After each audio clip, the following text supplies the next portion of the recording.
sit down at home, decided to watch some TV, listening to the news by Gordon Mosley. And listening to the things that he say he tracking tonight, paying close attention to make sure I hear it right. But when I hear the things that he mentioned on the news, I had to declare, them kind of thing got me confused. I hear some things where the ERC noticing, and it convinced me that people ain't learning nothing. We hear so many times about them big name calling, and they say ERC pretend that they didn't learn nothing. But once you're black, and you just decide to say a word or two, bet your life on that, they say ERC coming for you. Listen to the things you just hear on social media. Only one set of people allowed to talk in one Guyana. I still say nothing, black people in learning. But this is my concern, I hope one day black people will learn.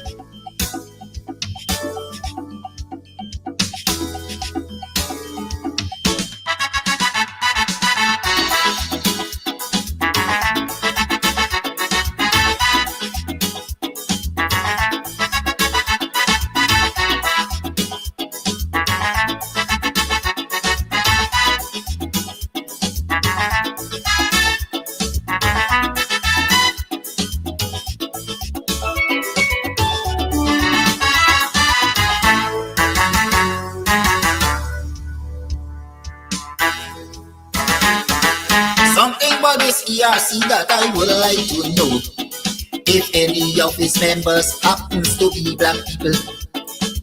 And if that is the case, I want them to answer this call. Tell me how come none of them ain't got no voice at all. You're showing signs of weakness and you're afraid to be fair, and we see the same thing keep happening year after year. And the day will come when all this nonsense will stop. That will be the day when black people decide to wake up. Not so long ago, something terrible happened. This young Indian man want to kill out all black people by poison. But if his shoes was on the other foot, what a day and a joke. But up to this day, this ERC can do nothing as yet. How come it's only black people committing cybercrime?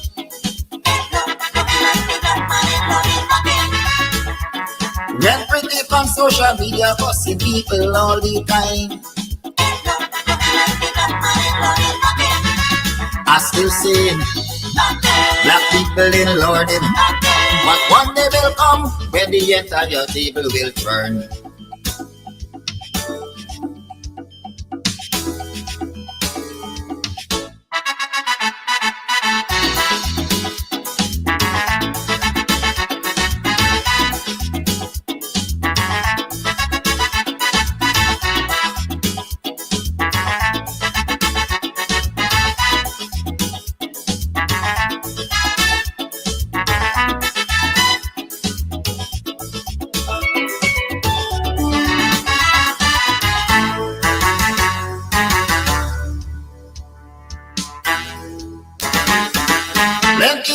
Issues we see they fail to condemn, because these people think that the law is only for them. And anybody else who decide to file a complaint, they go call you a racist and don't want to hear nothing. Plenty complaint from time to time has been brought to their attention, but because of this one-sided cybercrime is why they don't show any concern. There's only one set of people that they really care about, and black people must take the abuse and shut them out. Kidaki Amsterdam went to court just recently for an issue that was highlighted by the same ERC. And with breakneck speed, the police decide to jump on his case. Without a search warrant, they went and search up the man's place. Let us all agree that black people under attack.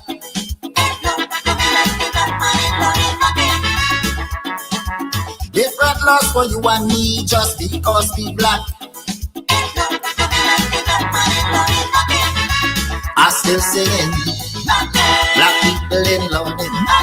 To all my black friends, we must put a stop to all this nonsense.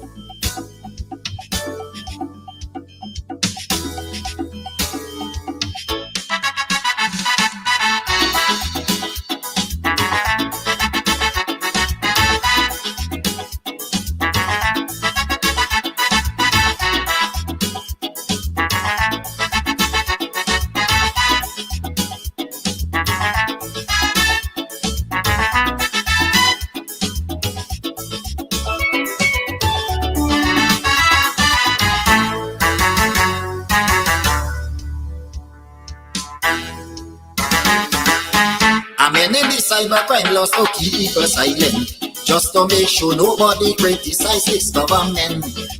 And while that is a very clear case of dictatorship, it is no surprise that the ERC ignoring it. Why only the chosen few is allowed to have things their way, when people like me and you must have nothing to say? And when ministers in the government start to launch their attack, you never hear this ERC come out and talk about that. They send a policeman all the way to New York. This fella went up there to serve a cold summer man with forward. Under this thing, this government decide to fabricate a case, but like they forget the warning they get from Latisha James. The vice president described that he use as a low life.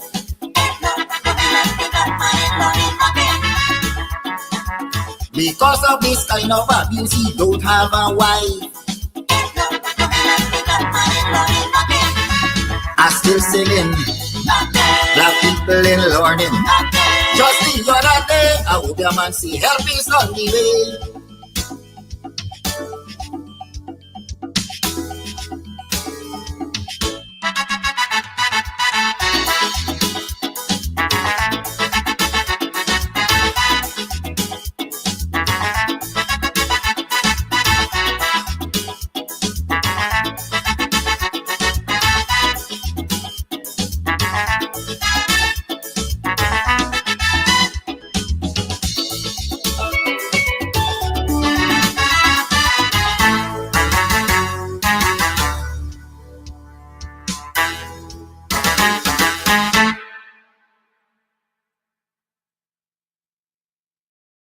All right, so today we are here at Club Twilight up in Buxton, and we are here to talk about all that's going on up here. Trust me, if you are on the East Coast, you're in Buxton, you're in town, you're looking for a place to get away to, this is the place. The Cutters, mwah.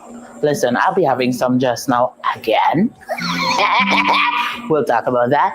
And then, of course, the ambience is beautiful, fully air conditioned.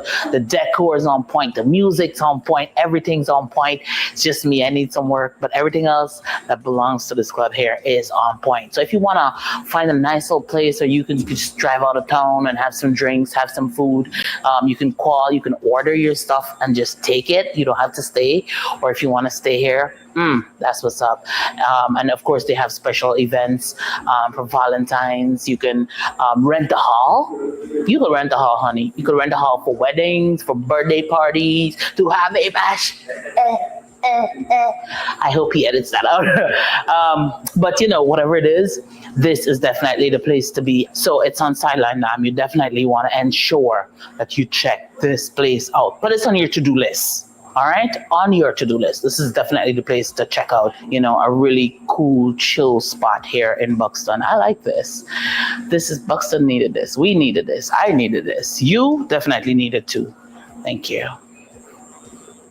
All right, so you might be wondering where we are, still in Buxton at Club Twilight. That's where we are. So Club Twilight also has like an Airbnb as well. So you could come, drink, drunk, and come in the back here and lie down. Look at that.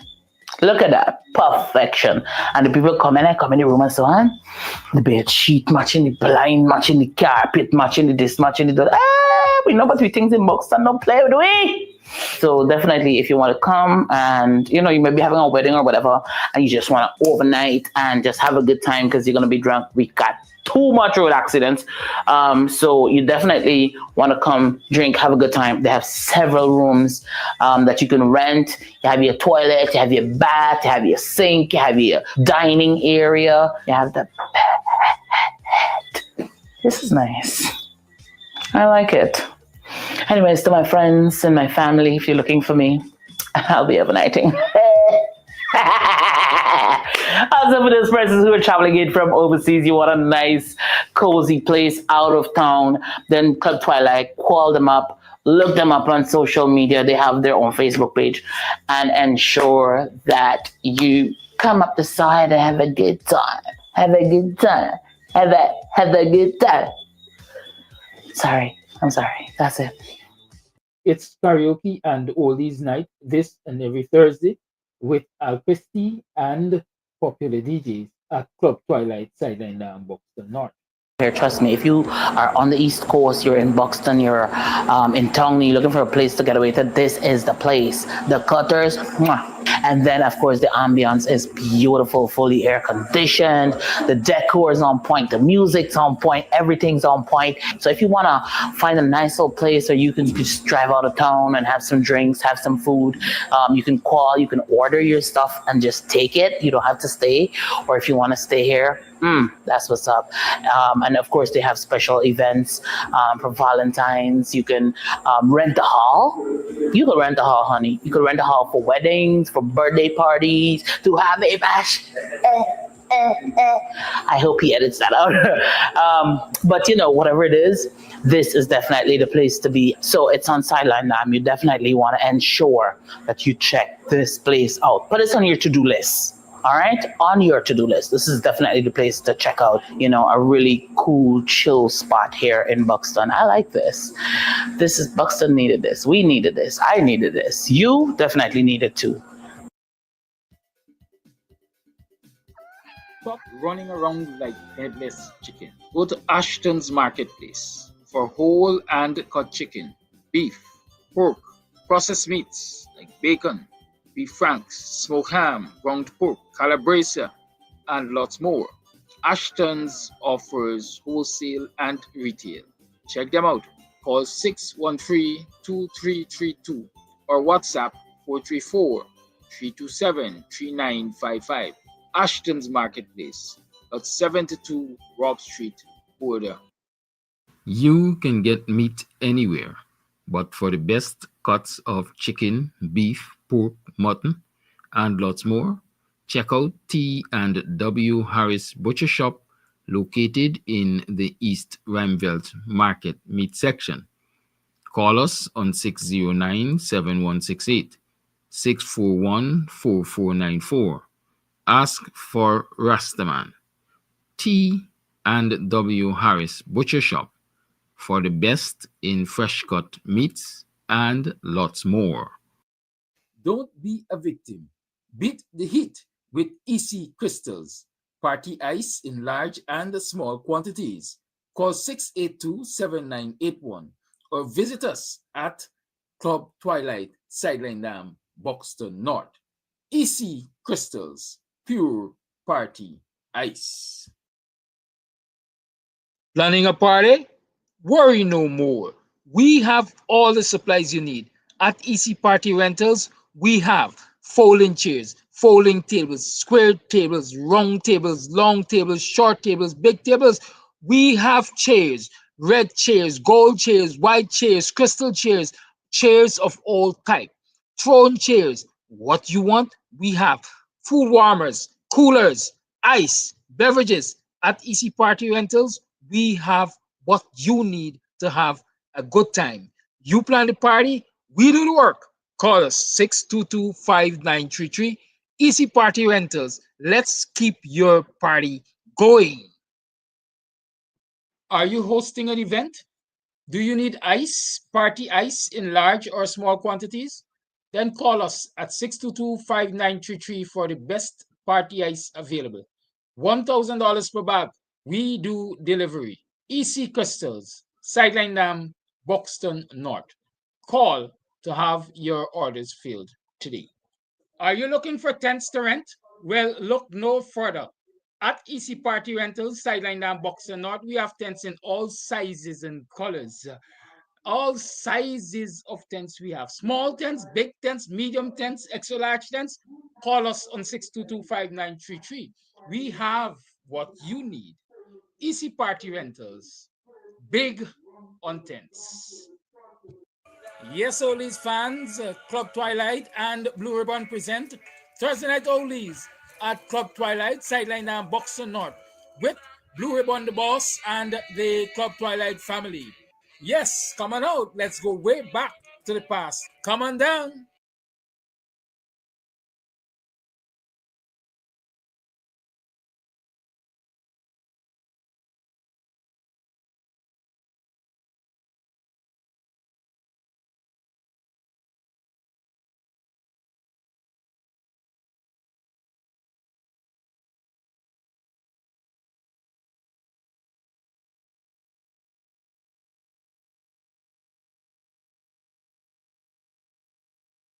Of the third month, that is the 3rd of March in the year 2024. It's really going 2025. I wonder what's going on this morning. Distraction. See your moments. Yeah, welcome to the program. How have you been over the weekend? What has happened for you over the weekend? Have you rested and recuperated? Have you taken some time and reflected on the week that went by? What worked for you? What didn't work for you? Have you taken the time to plan for this coming week, this new week? What are some of the things you want to do? How you want to tweak your old plan, your last week's plan? What needs to be changed so that it can be successful this week? What have you done? Those of you who have collected your $100,000, have you invested it wisely? Or you been in a blasé? How many of you guys went to a dragon with your $100,000? How many of you give it to your homemaker and say, well, listen, add this to the stock?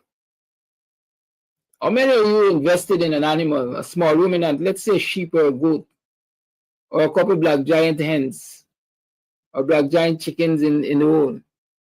How many of you decided that, listen, I could buy a piglet, a little pig, a baby pig, a piglet from this money, and a few bags of feed to bring it to maturity? How many of you? How many of you just decided, well, hey, this money just good enough to feed us because we weren't eating well enough all the time? Those are just some of the thoughts I have in relation to the cash grant. I tell this chicken feed money is joke, small change. But like I always say to you on these programs, I have an attitude that says, for every dollar I get, I will try to invest a cent. Do not spend all of your money. Do not spend all of your money. And do not put all of your money in the bank. Because putting all of your money in the bank, quite frankly, is a waste of time, at least in Guyana and Guyanese economy. I don't know about other places. I have not lived in other places, so I don't know what the interest rates are on your savings and so on. But I know in Guyana, the interest rate for borrowing is way up to the heavens, and for saving is way below the earth. At 0.05% and so on, dependent on your balance and all of that. That's what you're getting on your money when you put it on the bank. Yeah. But when you go to borrow, they tell you 21% and so on and so forth.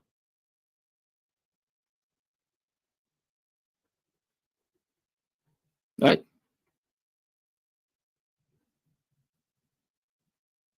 Malayali Cock, I want to get into your business. But let me ask you this. Were you wearing glasses before, spectacles before? Or is this going to be your first pair? First question. Second question, have you contributed to NIS over the years? Do you know that you're entitled to a spectacle voucher? Not a whole lot of money, but do you know you're entitled to a spectacle voucher?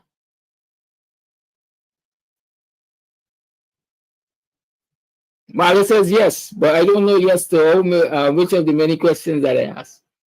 Right? But anyhow, I just asked those questions, I would say to titillate the brain. Oh, due 5 years now. Good. And so here's another example of why cash grants are important. Why WPA said give 5,000 US to every household, $1 million per household, because that household will determine what is important to them and what they will use that money for. Tie the giving of the cash grant of $1 million per household to some measurables, as we call it. Children attending school, children going to regular health checks, adults going to regular health checks, and so on and so forth. Right? And if you look at what Marley says, Marley says her spectacles were due 5 years now. And she couldn't afford to buy it. Right? She couldn't afford to buy it. And so she is going to utilize maybe half or three quarter of that $100,000 to buy herself a spectacle. A pair of glasses, we call them. Eyewear. Good. But let me explain this to you. And that is why I like to talk about the cycle of poverty, because a lot of people see this $100,000 as lifting them up. And in many instances, it isn't doing shit for you. It is an appeasement. It's a band-aid. And band-aids are short term. Because Marlon, I hope you don't feel upset or aggravated that I'm using your case here to teach. Right? What will happen to Marla when in 2 years' time, the spectacle that she was able to buy from the cash grant needs replacing? What will happen in 2 years' time? We will hope and pray that our financial and economic situation improves, it gets better, and so on. But if it doesn't, what will happen? Same cats to puss. But if you give people $1 million in a household, Marla could still get her spectacle, and she could still invest in something that will help her to become a little more financially independent. But you don't have a government, or you don't have people in government who think really and truly about lifting people out of poverty and giving them a block to stand on.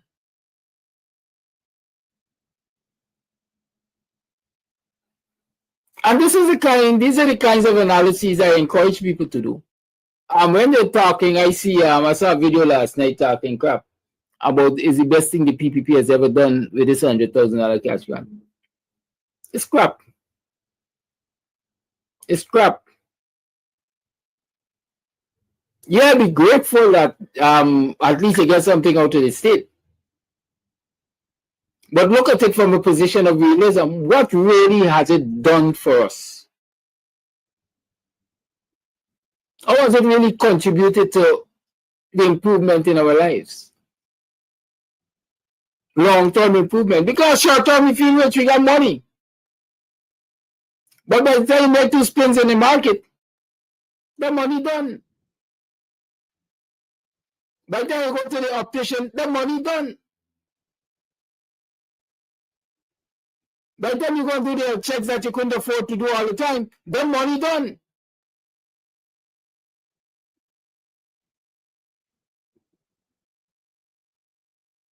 $100,000 can't even fix a fence around your yard so that you could lose 2 livestock inside. A temporary fix, very, very temporary, short term, short term. Right? And we got a situation in this country where you have, by the time the suppliers of goods and services hear that you're getting some money, their prices are going up. It's called inflation. There's no price control. your prices are going up. Some people call it price gouging. The real economists can tell you whatever the correct term is, but the layman said there's inflation.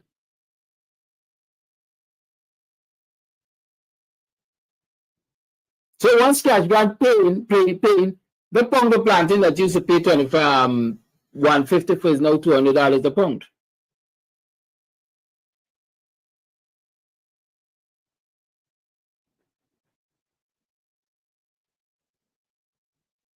Good. So y'all can run around feeling empowered for as short a time as it is going to last.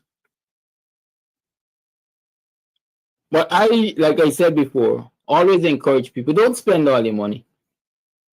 Try as much as possible to invest somewhere. And don't put all on the bank, because the bank interests are nothing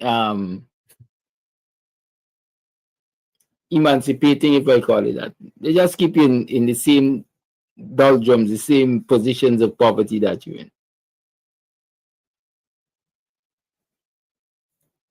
Justice Mello, I like that argument. Government help those who help themselves. It's not the responsibility of government to maintain every individual. No.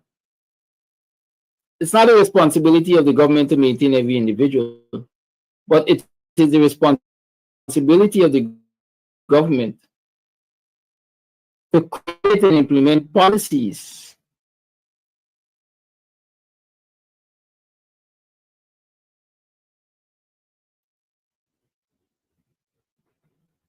just the other day I was looking at a documentary in Norway. The citizens, what you call them, Norwegians,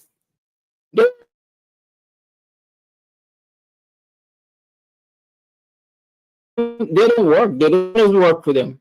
They go to work out of maybe I say let me say the need for exercise. Because what their government did with their oil wealth,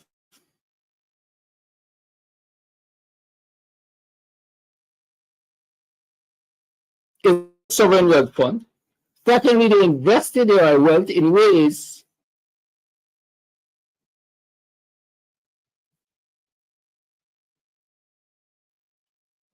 that ensure that more money kept coming to Norway.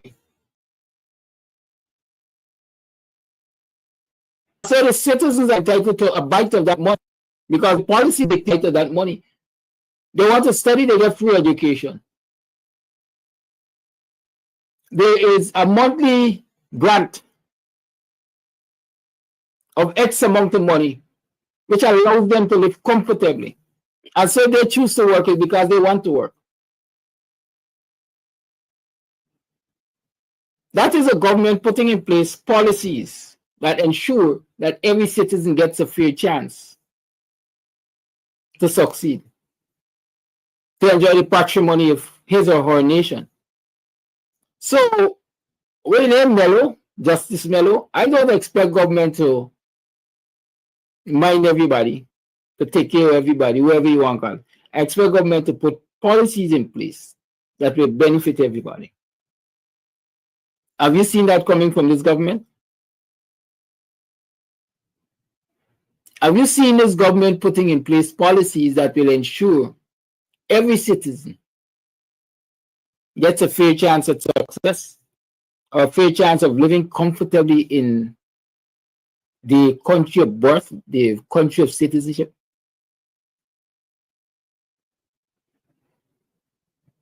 Do you see your government investing our oil wealth in ways that will guarantee that if oil were to be exhausted tomorrow, the citizens will live outside of poverty? The citizens will live without an exorbitant debt on their shoulders? I don't see it. What I see the PPP doing is drawing out the majority of the oil wealth or natural resource wealth, because it's not only the oil money they're spending out. So I see them spending for broke. I see them living above our means because they're borrowing. Look around you. Every 2 mornings, PPP is signing a next agreement for a very big loan based on projected income from the oil industry. What if the oil industry were to collapse tomorrow? Who pays that loan? And from where the income will come to pay? You have to return to the other resources of the country to pay that loan. But the PPP is not developing industries. They're not developing industries that will guarantee the country income from value-added production, for example.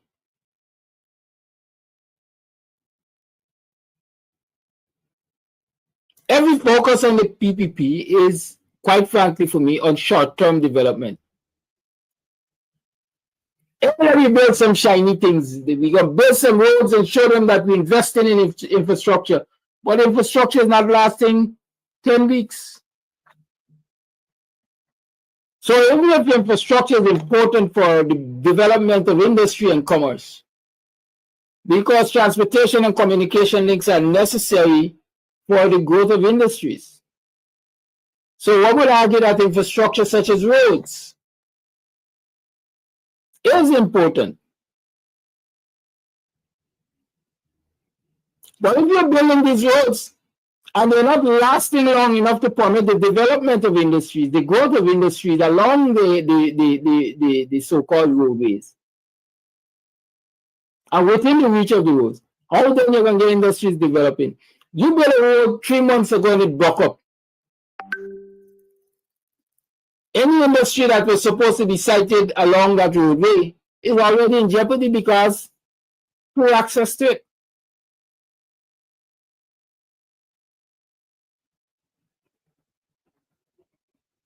Are we seeing this?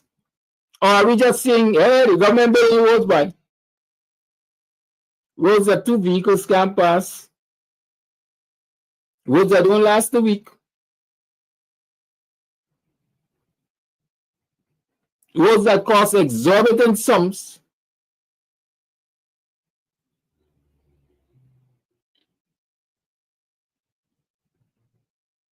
But don't last enough to bring you return on investment. ROI, return on investment. When you invest money, you want to get a return on it. So you need roads that will last quite a while, an extremely long time. So that the taxes, the tolls, for example, that can be collected on that road would eventually cover the cost of building that road. Not that we collect a lot of tolls in this country. But I would think that if you were to calculate the value of a road, you should be able to calculate how much toll it would be possible to collect on this road over the lifetime of this road. Or how much taxes will result from the use of this road over the lifetime of this road, and whether or not it can pay for it. I don't know if the PPP does that, but what I know, the roads that they build don't last any time, so you ain't got nothing to collect really. Right, Justice Mello? So we want our governments that can really and truly put into place policies, not for short term, not for shiny objects, but policies and programs that will last over decades and permit development over decades. We're not seeing that from the PPP.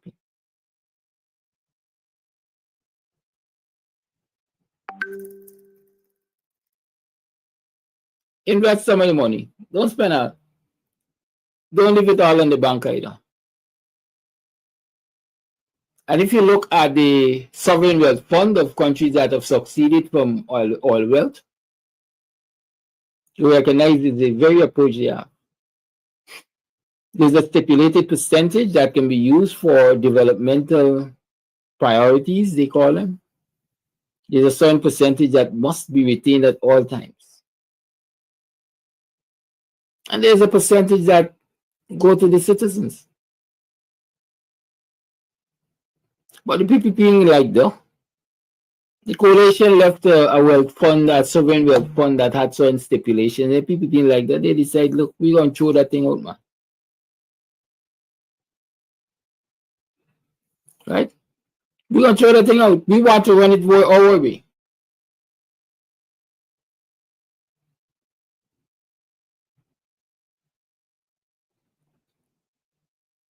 John Moran is saying to us that raw bauxite is taken from the mines in Linden and shipped. There's no value added going there. We can understand that over the years we have not been able to add value to our bauxite because we didn't. I think Ghana wants that smelting, but the requirement, electricity supply and stable electricity and so on and so forth for smelting and converting your bauxite into aluminum and stuff like that. Maybe it was difficult to get, but now we got an economy that is kicking. Besides the fact that we've privatized the bauxite company, as far as I remember. Did we, at the time of privatizing the bauxite company, say that part of the agreement is that within X number of years, the new owners must establish a smelting plant? Because as far as I know, the bauxite company self-generates. And if you self-generate, then a stipulation could be that you must be able to generate enough to establish and operate a smelting plant. No, Kidaki Amsterdam, you're either backward or you're too forward. And so we continue to export raw materials. Raw materials which are exported, converted to value-added products outside of here, and brought back here to be sold for exorbitant sums. But even while we're exporting our raw materials, we're not insisting on part of the arrangements of privatization and so on that X percentage of your workers, your personnel, must be locals. No. So even in Linden, where our bauxite is being shipped out and so on, Moran is telling us even the truck drivers are not nationals of Ghana. So Justice Mello, is your government creating and insisting on policies that will ensure that Guyanese benefit from the exploitation of their natural resources? No. Because if I'm going to privatize a company and allow them to bring 100% expatriates, 100% overseas personnel, then I'm not providing for my locals. My locals are going to be unemployed. They're going to be on the breadline. And they're going to be stuck in poverty and want. Is that the kind of government that you want? I certainly don't want that kind of government because they ain't making sense. They ain't got the interest of the people at heart.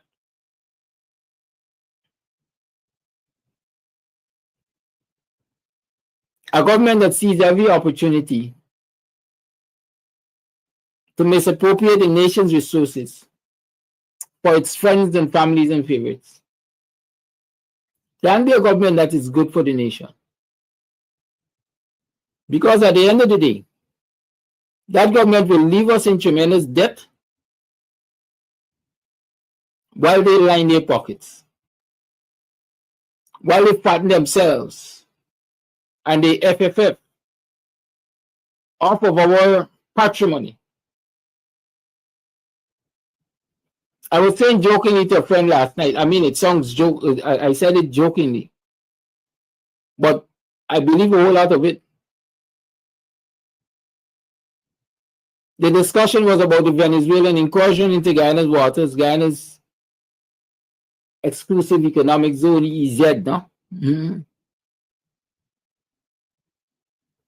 Oh, we get all this money, and them man ain't got no kind of hard way to respond to things like that. They couldn't even detect that the Venezuelans were in Ghana water, they had to rely on the Caribbean, this and that and the other and so forth. All the money is spending more money on national defense.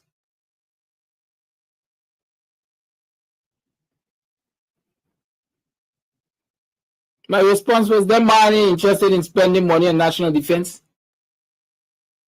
Them money interested in lining the pockets with the nation's money. Because if any war break out, them money stay here, they ain't obligated to stay here. Them man gonna pack the traps and go where there is peace. Them money living in no war-torn country.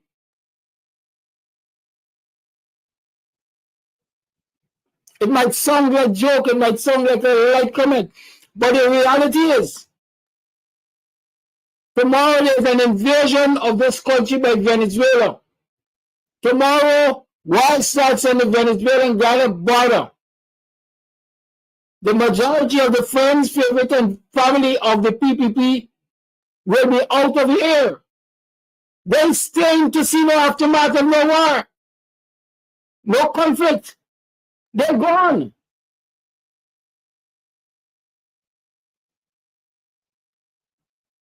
I'm sure Ali and Jagdi and the rest of the cabal already identified the bunker. They're going to lock down.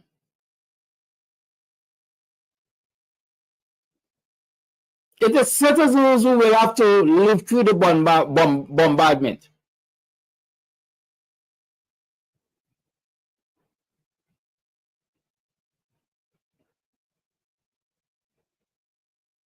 It is the families of the ordinary people who will have to live with the turmoil of knowing that the children who earn just about $600 a month have to go and face the enemy's bullet.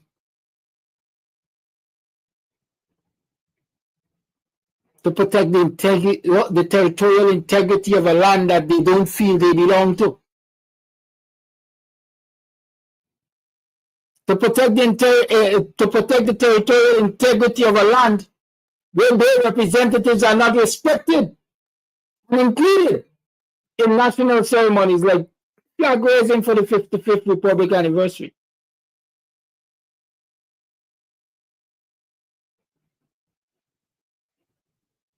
To lay their life on the line to protect the territorial integrity of a nation where their representatives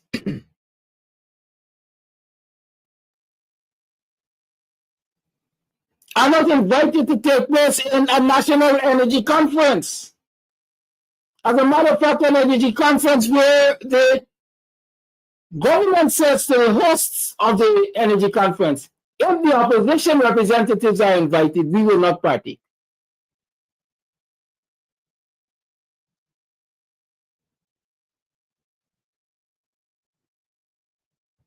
It is the families and relatives and friends of the ordinary man in the army, earning just about $600 a month, will have to live through that turmoil. Because the friends, favorite, and families of the people in government who are misusing and misappropriating and fattening themselves with the nation's patrimony will be long gone. I trust you they're going to be long gone.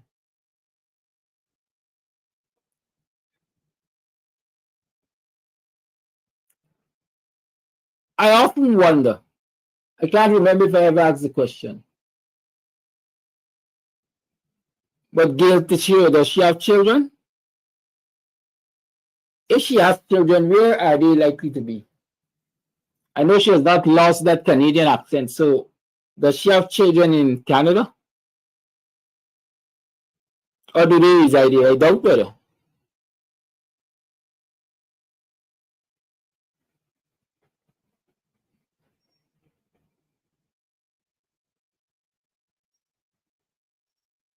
Ashley Singh, Barjagdiu, Irfan Ali, Frank Anthony. Continue to go down the line. Sitayo Gal, Dottie Sonia, continue to go down the line. And ask the same question. Do these people have children? Where are their children? Where are their parents? Where are their close relatives? Oh, they're the righty. Then go to the next question. Go to the next question. Do they have visas? Do they have visas? Do they have quote-unquote holiday homes outside of Ghana? How many of them have bought buildings like Sharon Greaves outside of Ghana that they own? And so from the drop of a grenade in Ghana, they can hop on a plane and go back in their holiday homes and look at things unfold in Ghana. Ask that question.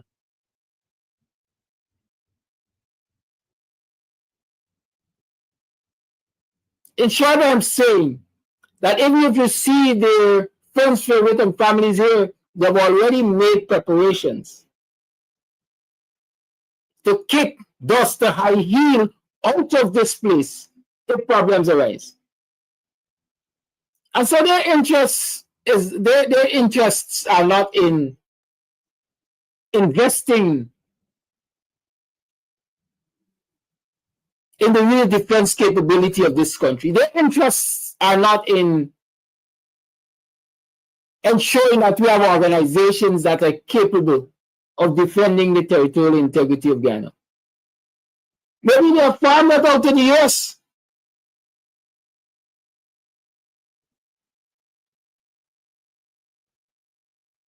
And if they're farmed out to the US, it means that we're depending on somebody to defend us if we were to come under attack. And given the kind of president that the US now has, the question is, who will be his highest bidder? Who will be his highest bidder?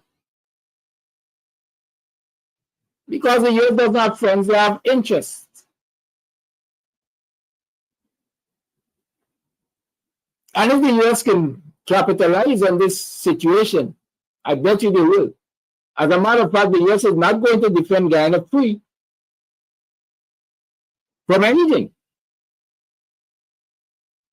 They might get involved because they want to secure the interests of ExxonMobil and the petroleum because it's vital to their industries and commerce and so on. Yes, but it will come with a bill for Guyana.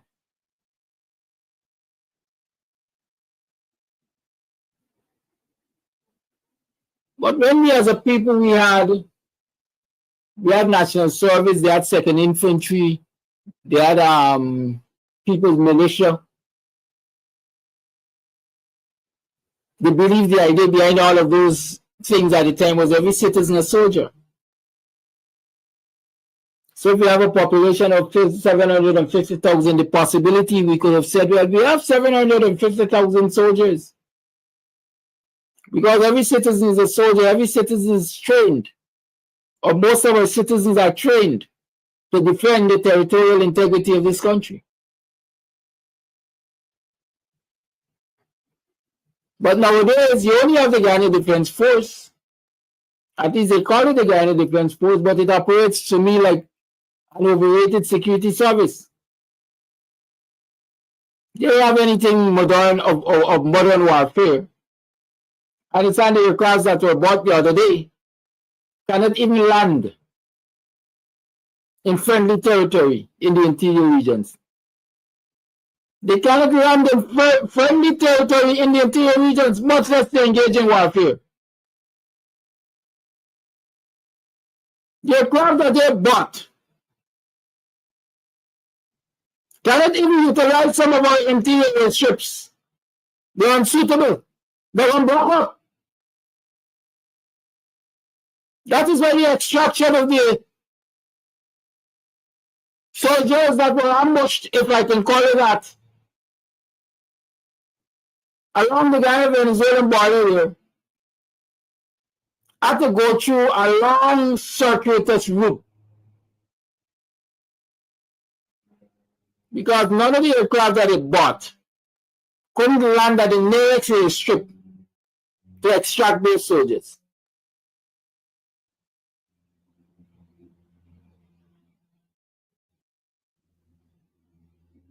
Imagine you are in a conflict area and your soldiers are utilizing private assets, people's private assets, like a Balaroo with a 75 HP engine to do the supply. And nobody's asking for the head of this government. Nobody's asking for this government to disappear. People talking about the best thing they've done, giving them $500 as a grant.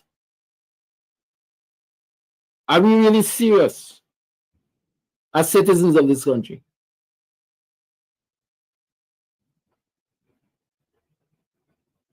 The people's representatives on the opposition benches not being invited to national observances, official national observances like flag raising ceremony, not being invited to energy conference. As a matter of fact, the organizers being told, if you don't invite them, we will not partake.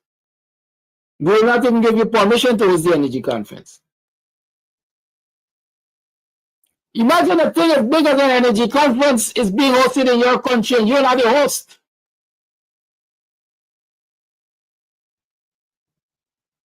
Is that a ministry of government that has hosted it?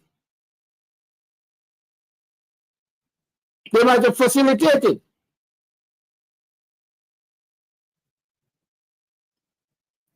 But then when you have an incursion, it suddenly dawned on you that there's an opposition. There's a group of people who represent people in this country. And they have a leader in the leader of the opposition. And we should therefore consult with the leader of the opposition. But I don't know about y'all. I am nationalistic, but I like being the leader of the the leader of the opposition. I was going to simply say to the powers that be, no, Maya, continue doing it alone.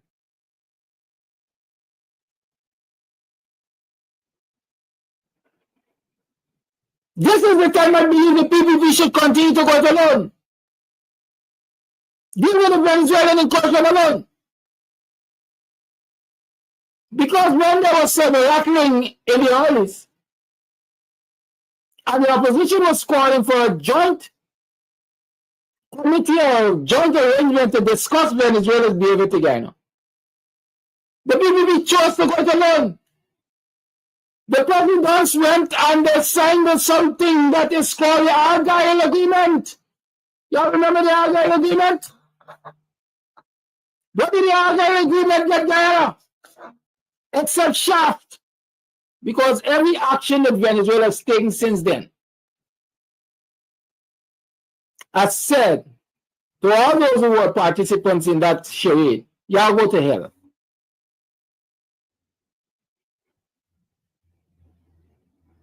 Y'all go to hell. Venezuela has benefited from the presidents going to sit down with man and all of them to say they're signing some Argyle nonsense, despite the concerns of all Guyanese, including those sitting in the opposition benches at the time. The presidents disrespected, disregarded everybody's concern. And he went and he signed the Argyle Agreement or whatever they call it. What has it brought us? Has it brought peace? No. If you ask me, it has jeopardized a legitimate legal process that was taking place and is still taking place at the World Court. They didn't allow the opposition to partake. They didn't consult them. They did as they wanted to. But today they're calling the opposition for consultation because the Venezuelan quote-unquote warship came close enough to ExxonMobil FPSO. Sometimes I don't understand the need for politically correct responses. And that is why I usually see my activism and so on can be bent and getting into government. It is also pure representation for the people, because from where I sit, Ali and the others should be told to go to hell and continue to do it on your own. You're the government. Everything you've been doing alone as the government. Opposition is not a part of government when you're in government. Do it alone. We will stand with the people of Guyana. We will stand with the Guyanese. We are standing with the citizens of Guyana. But let the government do it alone. But some people will tell us it is a politically correct thing to do to turn up and listen to that jackass, that dunce. What a dunce could tell me.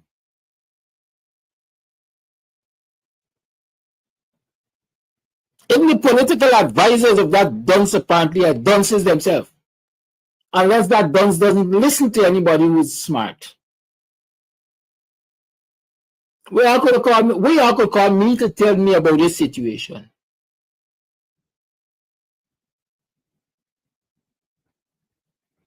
Huh? Jomo say continue to do it alone will be the biggest mistake. The regime will appreciate it. Let the regime appreciate it. Let the regime take responsibility for their behavior because they've been doing it alone all the time.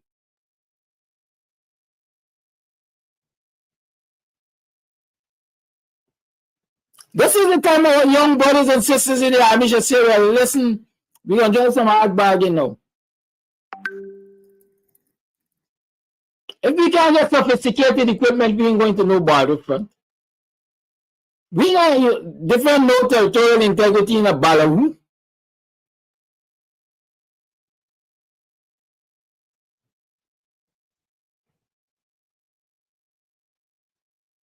We are not going to allow ourselves to be transported on aircraft that are setting ducks for the enemy. We want supersonic things too. And if you can't let us supersonic things, then you have the right. We ain't going no way. Call us mutiny, call us whatever. But our lives are going to be on the line to protect your comfort. I said we can't be comfortable in going on the line, putting our lives on the line. Well, yeah, we learn to talk Spanish. Hola. ¿Cómo está? Now we learn to talk Spanish.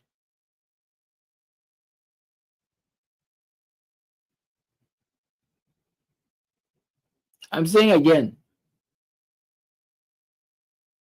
if we continue to sit back, I want to play politically correct with this bunch of thieves, we're going to wake up one morning and realize they got nothing here for us.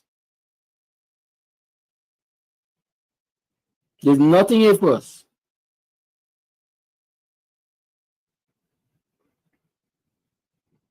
And we have to decide as citizens whether we're going to allow it to continue to unfold like that or we're going to put a stop to it.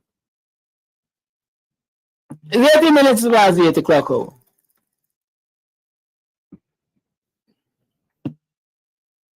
I will be like Zelensky and go and lead the troops.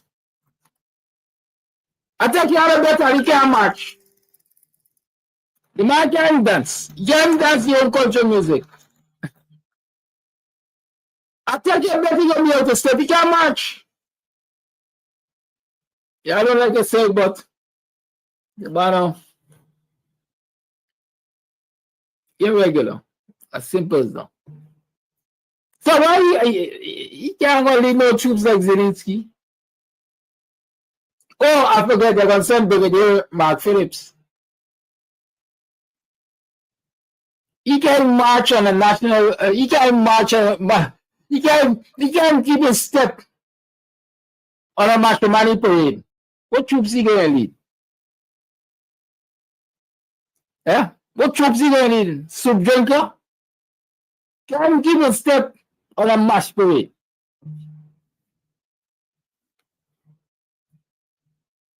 Oh, let me draw your attention to something else. And the country was faced with incursion by the Venezuelans.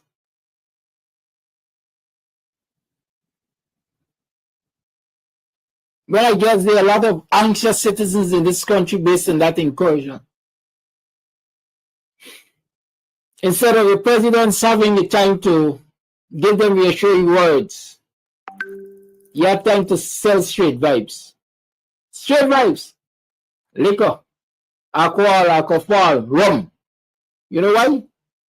Because if you got a society of drunks, you got nobody to hold a thief in a thief in government, a cabal, a criminal kleptocratic cabal accountable. So sell straight drives, sell rum, invite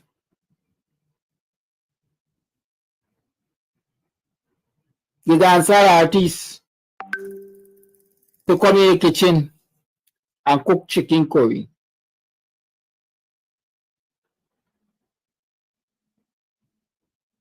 Photo ops, publicity stunts.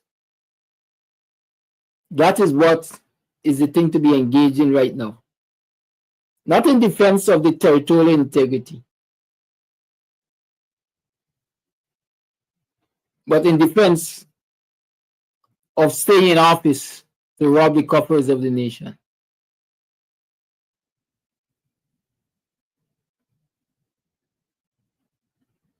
Are you understanding what I'm saying? This is not a time to rally the people around the defense of the territorial integrity, but this is a time to use Vibes Cartel to rally young people around the PPP for votes. If you haven't seen it, you are going to see it now.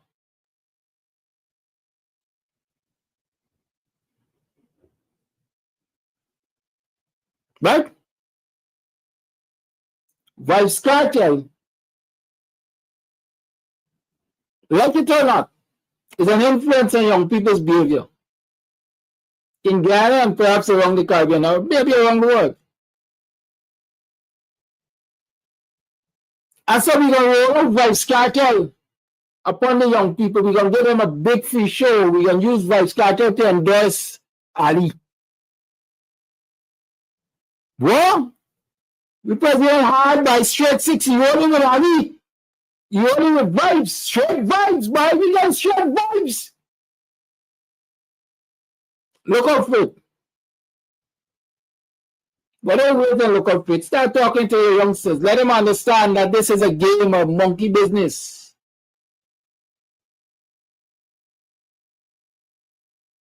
Y'all remember when Bojo Banton came in 2020 or 2019 thereabout, and Chris Gale went to Linden when the coalition was in office?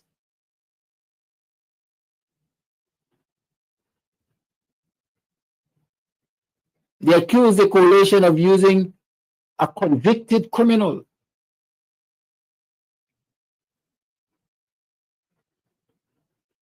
to attract the electorate.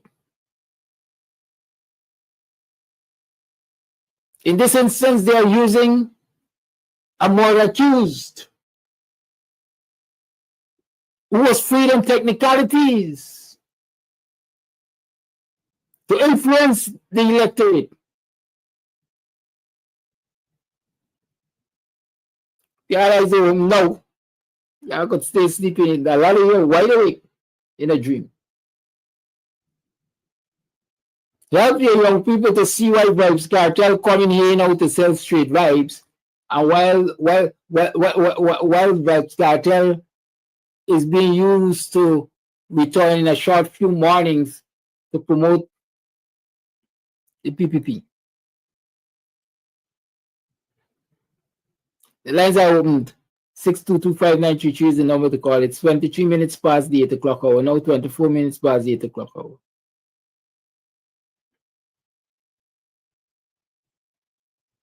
Good question, kind person. Have you seen any Indian superstar come to this country in the last 5 years? The cheapest thing to buy is a black man. And black man like cook up, music, and rum. Bring Vibes Cartel, bring straight vibes, and throw on the fit. Let the campaign begin. Call it live.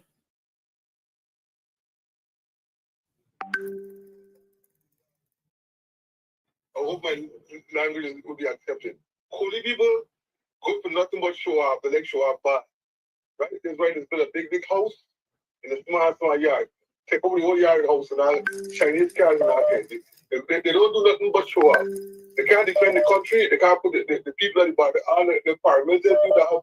Giving guns to the car to the border to protect the country. They can't do nothing, even though they say they face. Right? Let us call the friend Modi, who been back to India and tell him at the Koliba that all the Koliba Guyana own everything. Let us tell Modi they go down to Guyana, he send us some troops in Guyana and get the border for them. For one day, for Guyana, thing with the setup. That's what they should do. The government nothing but show off, and this is the people there for. All the government is show off. The one, the big Chinese girl, the fastest car, whatever they want to do, they do nothing for this country but show off. This is how they do. Show off. Thank you. Thank you for your call. Caller on. Caller on. Yes, good morning to you and all my other black brothers and sisters in Guyana. A happy morning to all of you guys. Flat garden again. But first, I get 3 short notes this morning, very spicy. The first note, I listened to my friend program Saturday night, Mr. Wayne. And Mr. Wayne mentioned this word. No, these words quote from AFC. He said he liked these words were AFC quoted. They must come, but Mr. Wayne, better don't come by only talking. These words better will come, must come when we demonstrate these words. The first one, Mr. Wayne, sacrifice. Better must come and will come when we demonstrate the word sacrifice, Mr. Wayne. Love, unity, support, and most of all, we got to demand. The reason why Flat Garden could fit anyway in a different train in America, because what sacrifice come first before better come to Flat Garden in America. Martin Luther King demonstrate that word sacrifice. We have to be careful how we go to watch our young people today, man. Move on, Flat Garden. I see a video with the mayor, the ex-mayor, stimulating, stabbing and nonsense, Flat Garden. Don't like it. Flat Garden do not like it. Ex-mayor and Mohammed.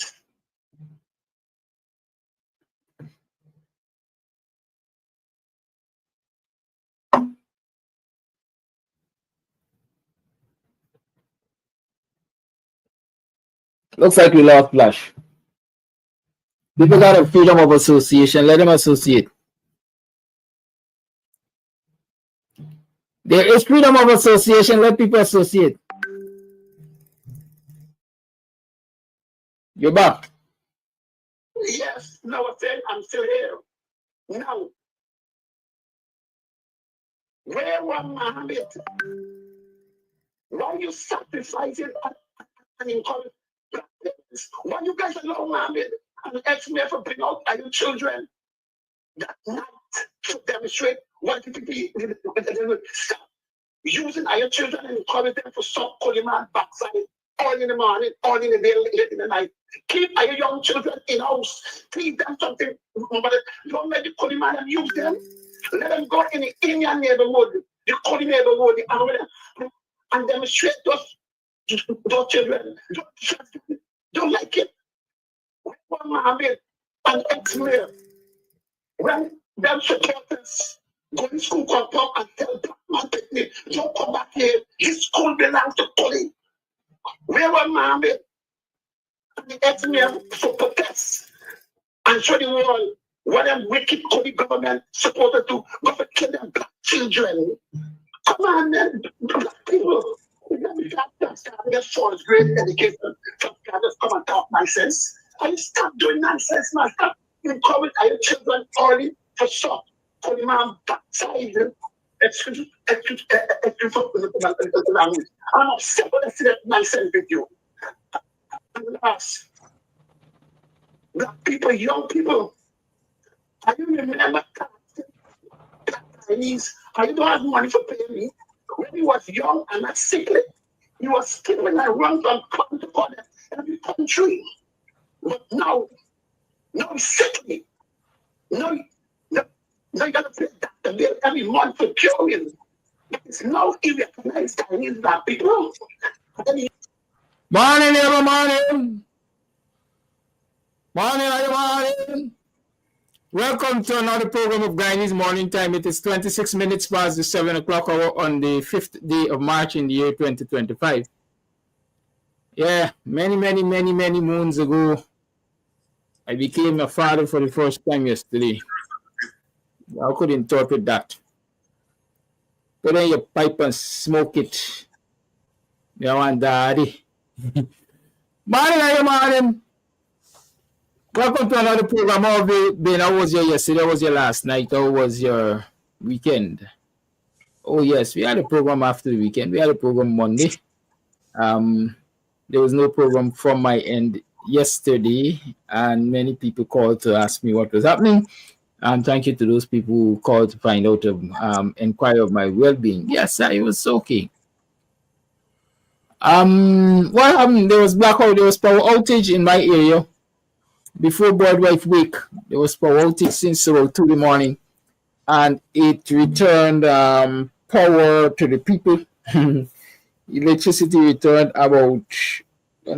exactly 9:15 yesterday. So I don't know if that was programmed for me or programmed for us, but that's all good. So we couldn't do any broadcast yesterday because of the power outage from 2 o'clock. And so instead of going through the rigors of self-generating and so on, I just decided to sit that one out. Sometimes you need, if I call it, a peace of mind. or I usually say, return on investment. Was it worth the energy yesterday? Was it worth the stress? Was it worth the strain?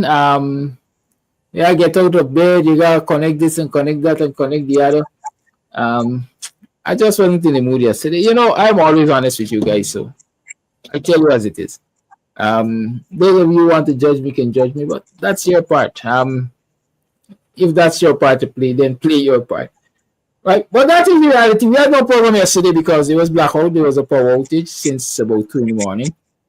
And the lights returned at 9:15. Good? So again, thank you to those people who called or message to inquire about my well-being. I'm sure they were more comfortable to know that I was well and I'm still well. Usually when I'm not going to have a program, I usually make a post on my page. Right? I usually make a post on my page, and if you check, you will see the post that says power outage, extended power outage. I am wondering if the Venezuelans attacked the grid. Right? Some amount of sarcasm there, but the explanation was in extended power outage. But don't take it lightly when I ask, I wondered if the Venezuelans attacked the grid, because listen, things are not what they seem in this country. Your government is not necessarily telling you what things really are in this country. And those who know. Let those who know. It's Ghana is not a land of peace and tranquility anymore. It's not what we had become accustomed to. Thanks to the PPP. Can't put the blame anywhere else but thanks to the PPP. I remember a lot of reasons attributed to regime change resulting in the administration of the Granger administration, the coalition being removed from power, was that the US at the time wanted, US under Trump at that time too, wanted Guyana to facilitate a lot of things that would have interfered with Venezuela and their governance and their politics and everything. And Granger, according to people, it is alleged that Granger was adamant that it wasn't going to happen on his watch. And since the US was adamant that they wanted it, the Granger administration was removed. So it would seem as though the PPP at that time in opposition made, as we like to say, proverbial deal with the devil. And so they now or Guyanese are now reaping the fruits that the PPP sowed. We will watch that as it continues to unfold. Right? It's one of the things I intend to ask Dr. Hines to analyze for us, speak on for us this morning. I don't know if he has any further insight on it, but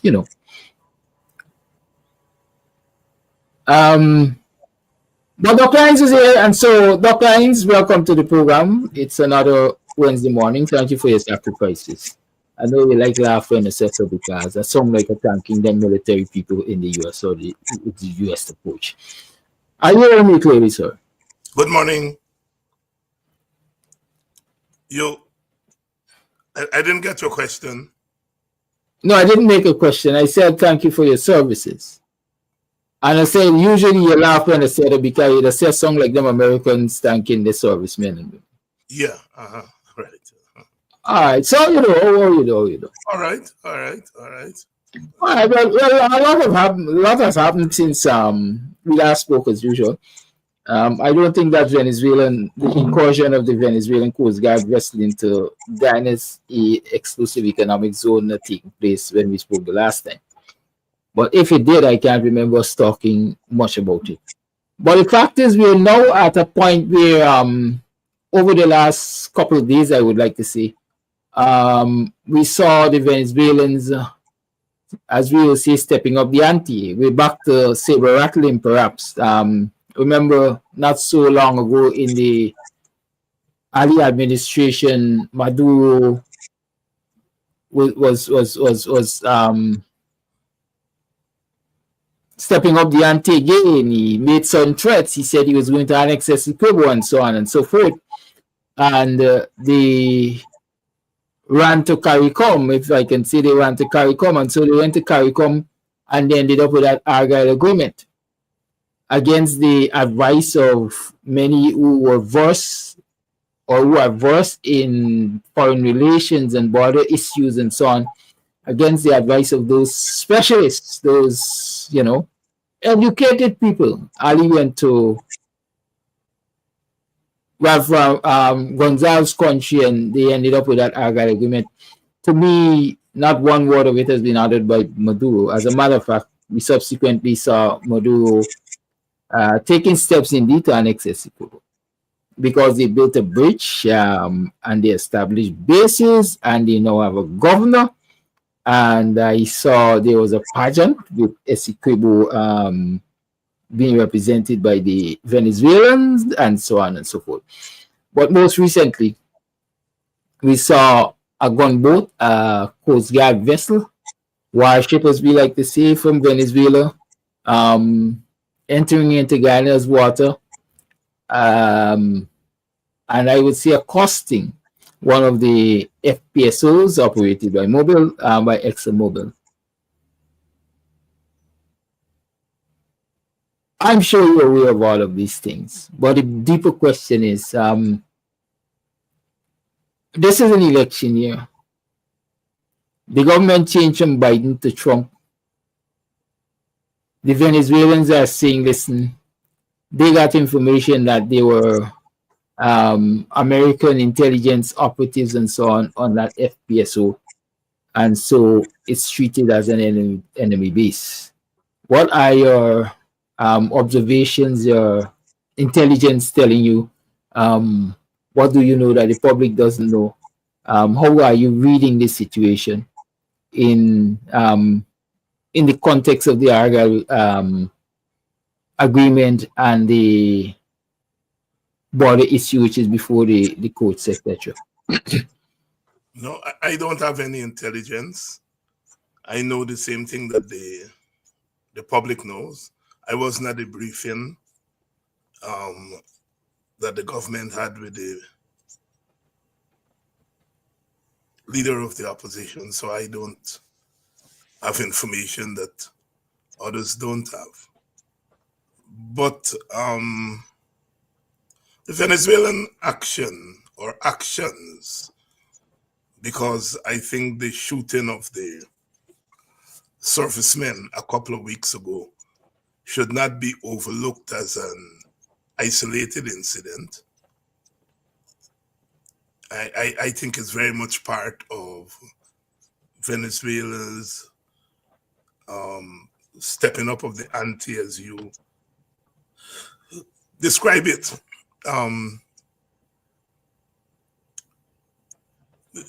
Guyana doesn't have a plan as to how it will deal with these developments. These developments are inevitable. This matter is now a matter of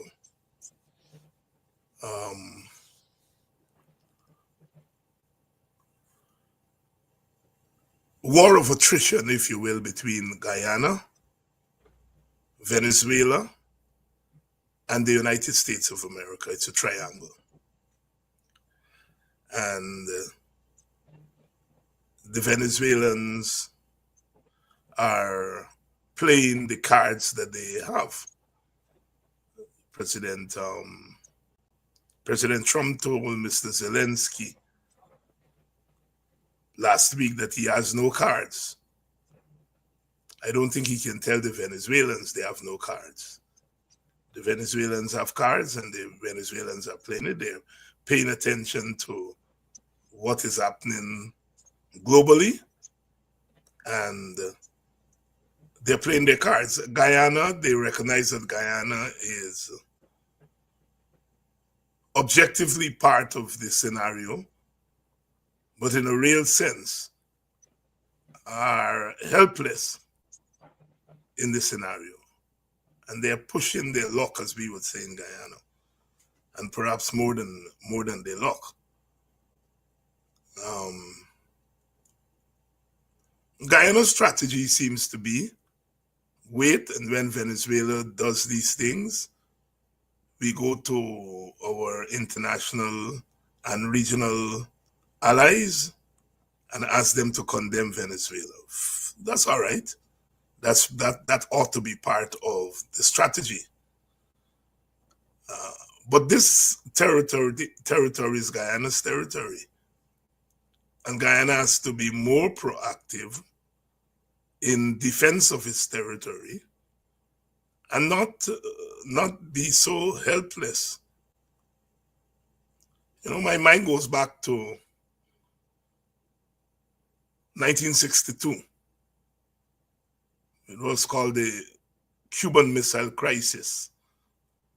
The Cubans had, the Soviets had sneaked some missiles into Cuba.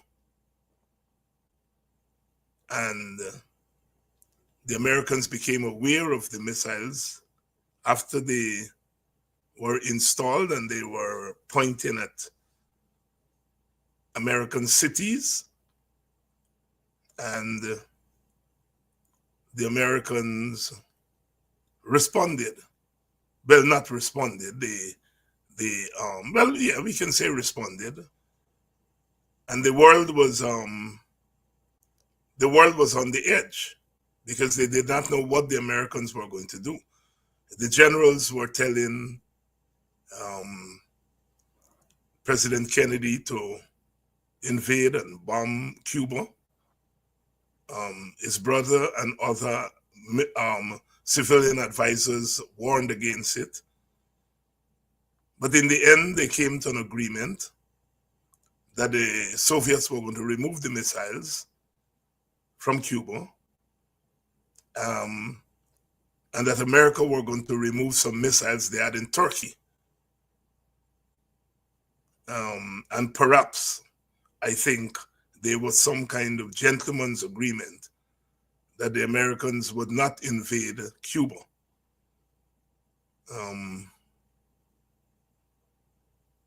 But Fidel Castro was livid because the missiles were on his territory, Cuba, and the Soviets made an agreement with the United States without involving him. And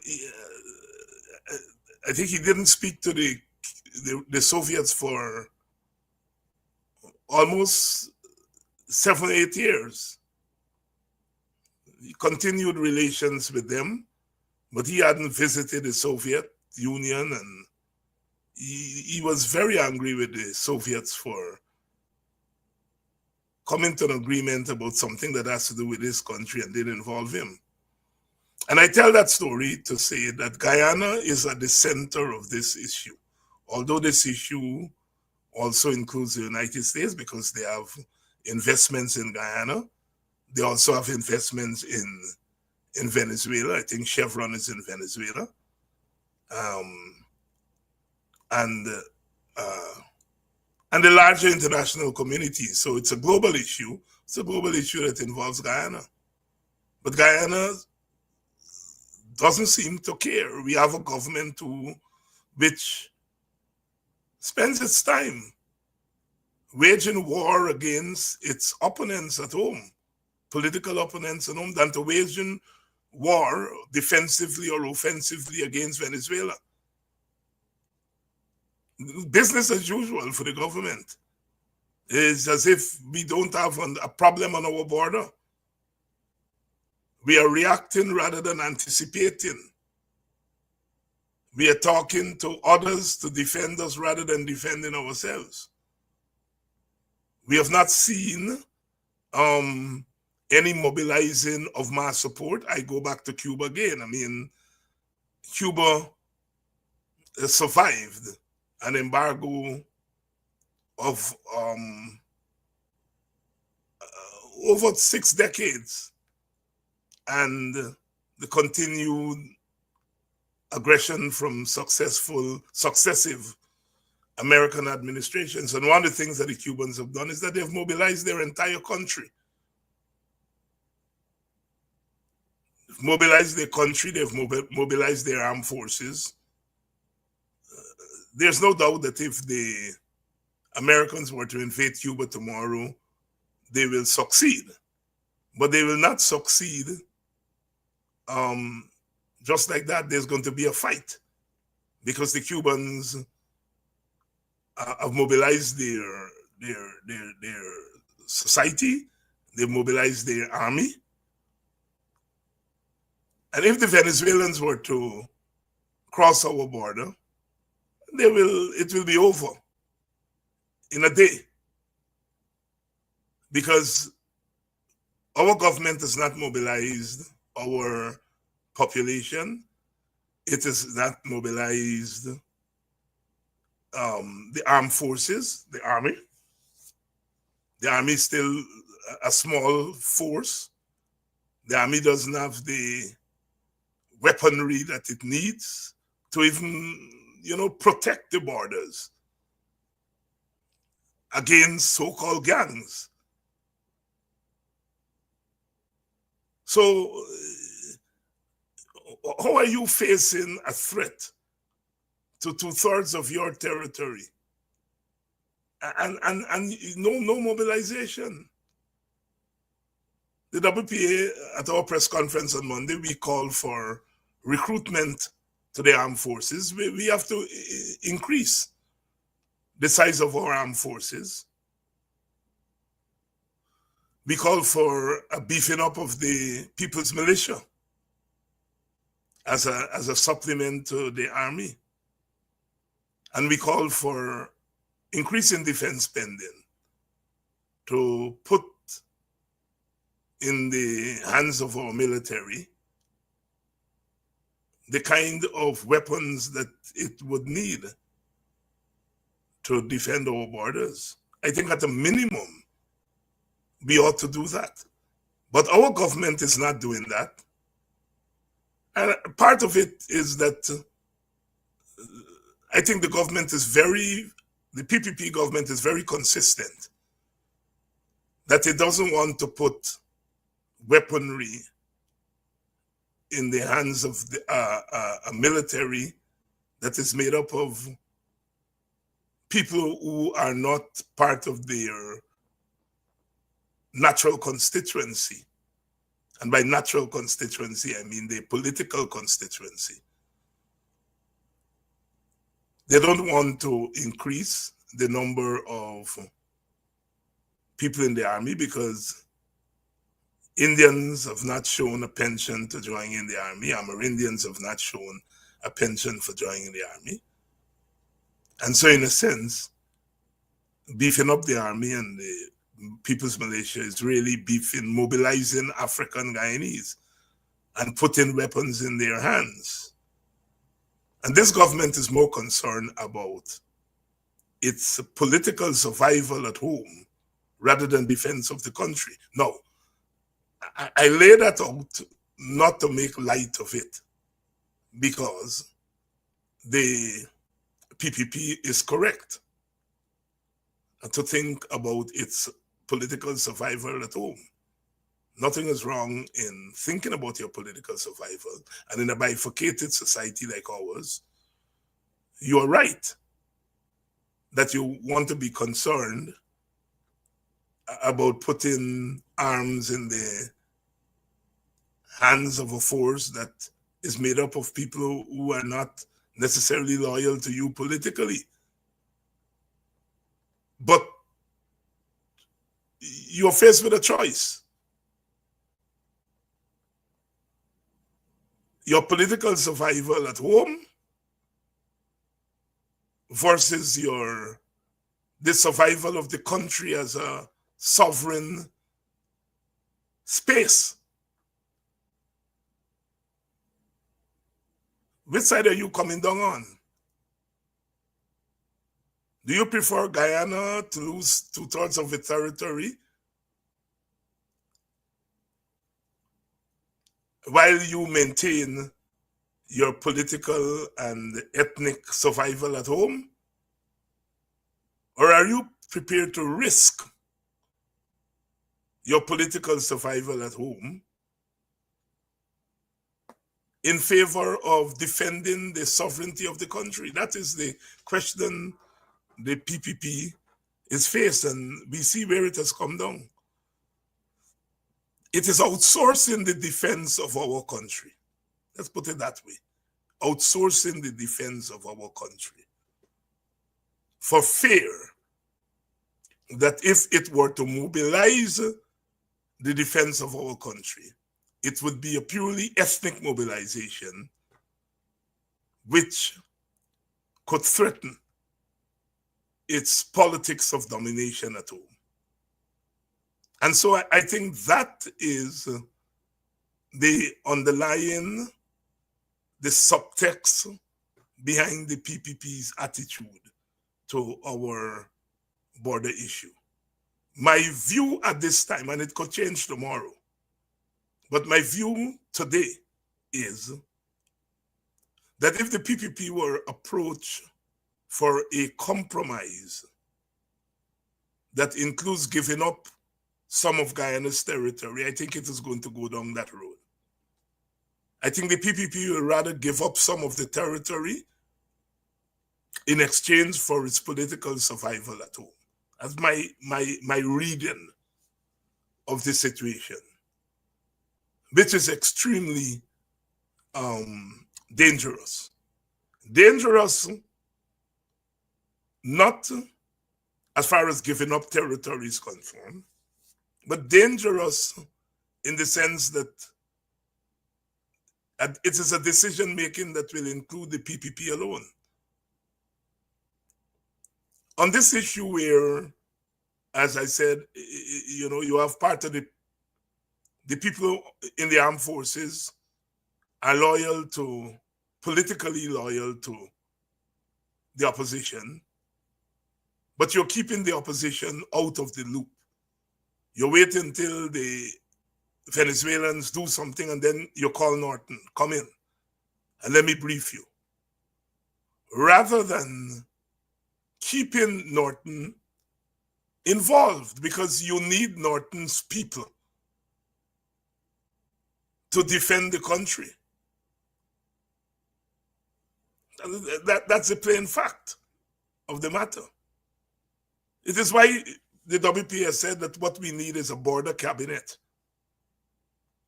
that includes members of the government side and the opposition side. And that includes experts on international relations and on security that is going to monitor day to day what is happening with the border issue and advise the government.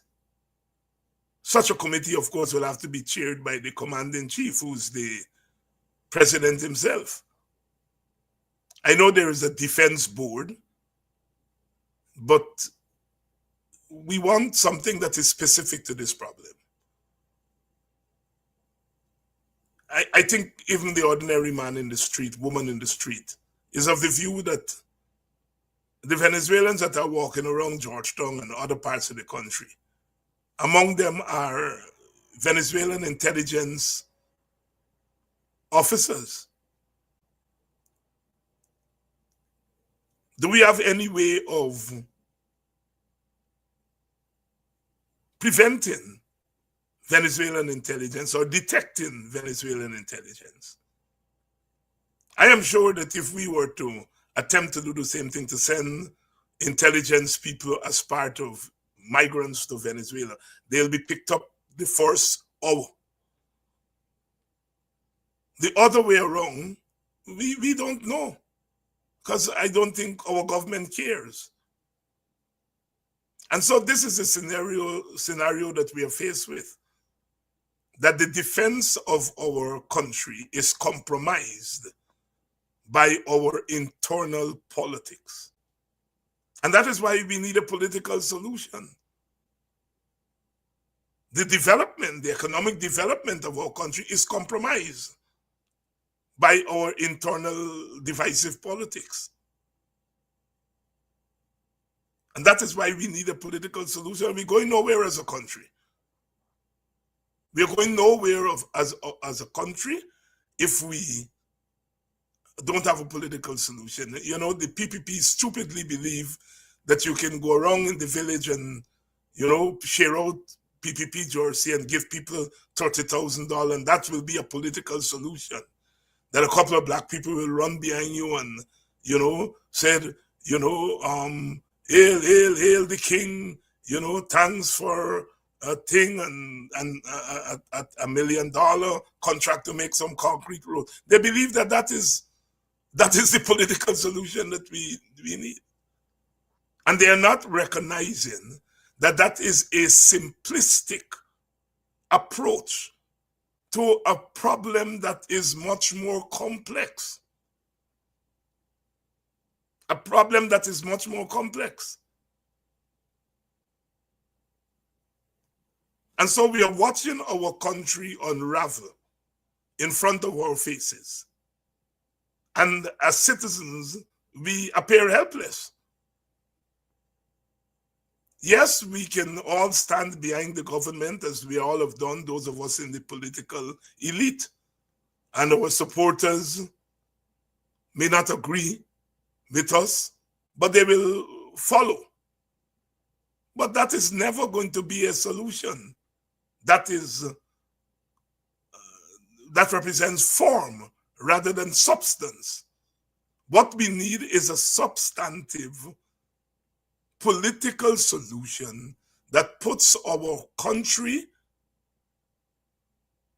in a position to, at least at a minimum, defend our borders against so-called gangs.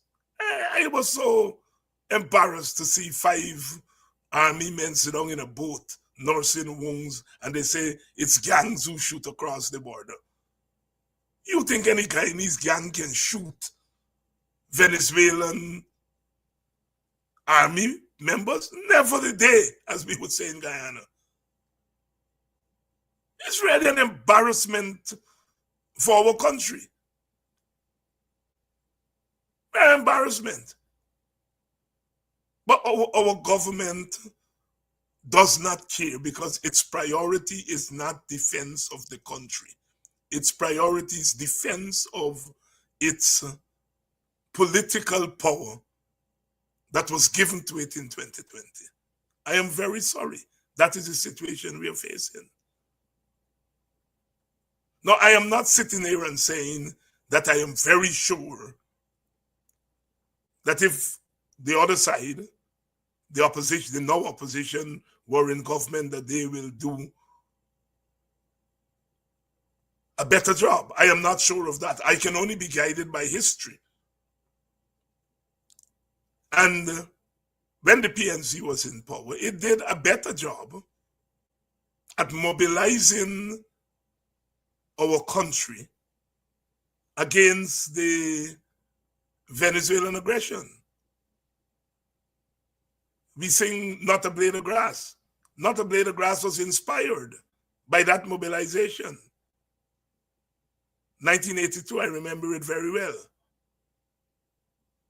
At least the PPP government of that day treated the matter as a national priority. As a national priority.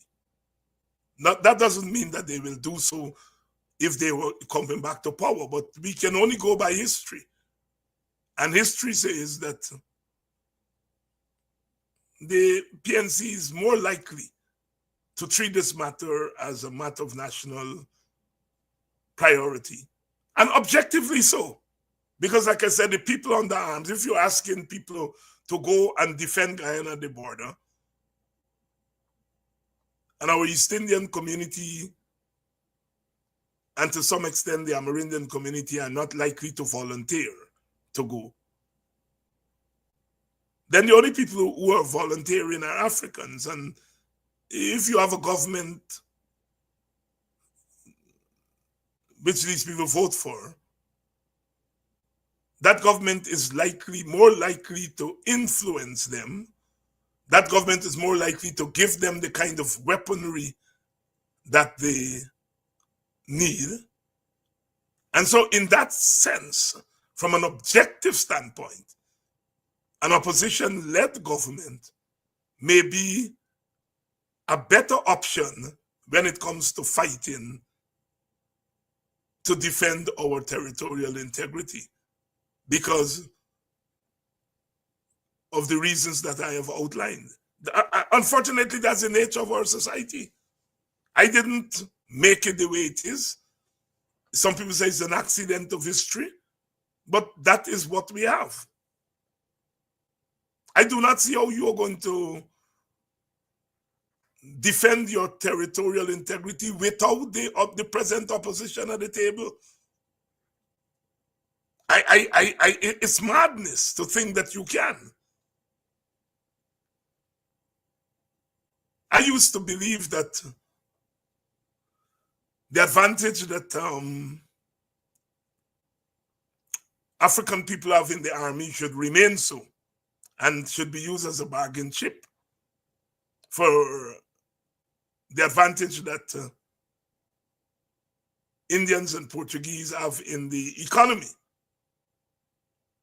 And to say that, you know, if you want to make the army racially diverse, you should also make the money racially diverse.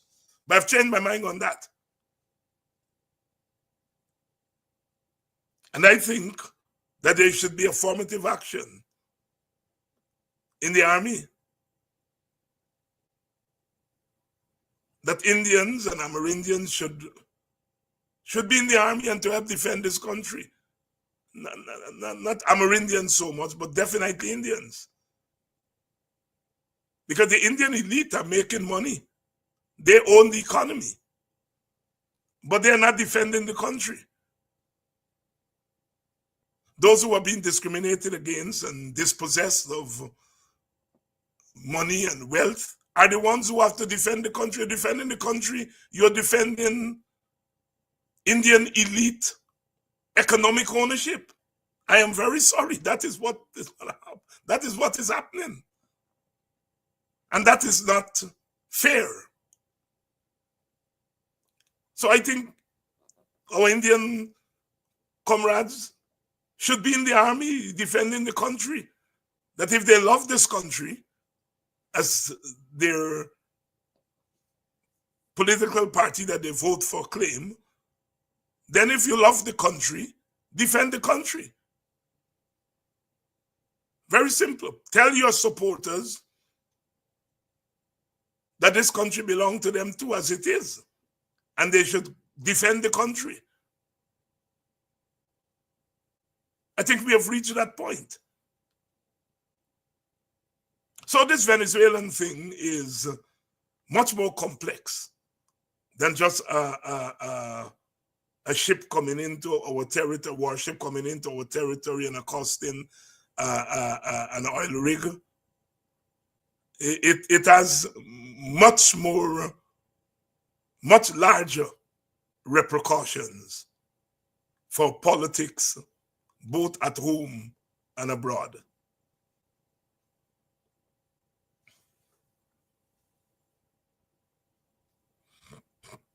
Thank you, Dr. Hines. Much larger repercussions or implications to politics at home and abroad. We like to talk about the geopolitical fallouts, if I can call it that. We see Trump and Putin words of war. It is usually said that Putin will back Venezuela at all times, or for most of the times. Is this an extension? Would you believe that it's an extension of what's happening on that side of the world affecting this side of the world? Is it Putin using the Venezuelan situation, or Venezuela using the Putin situation to send a message? No, I don't want to go that far. It would be very reckless to make that conclusion. And the reason I say that is that international politics and international relations are in flux at the moment. And the theories that we used to assess global events, we have to now throw them in the waste paper basket. What is happening before our very eyes is a tearing up of the old world order and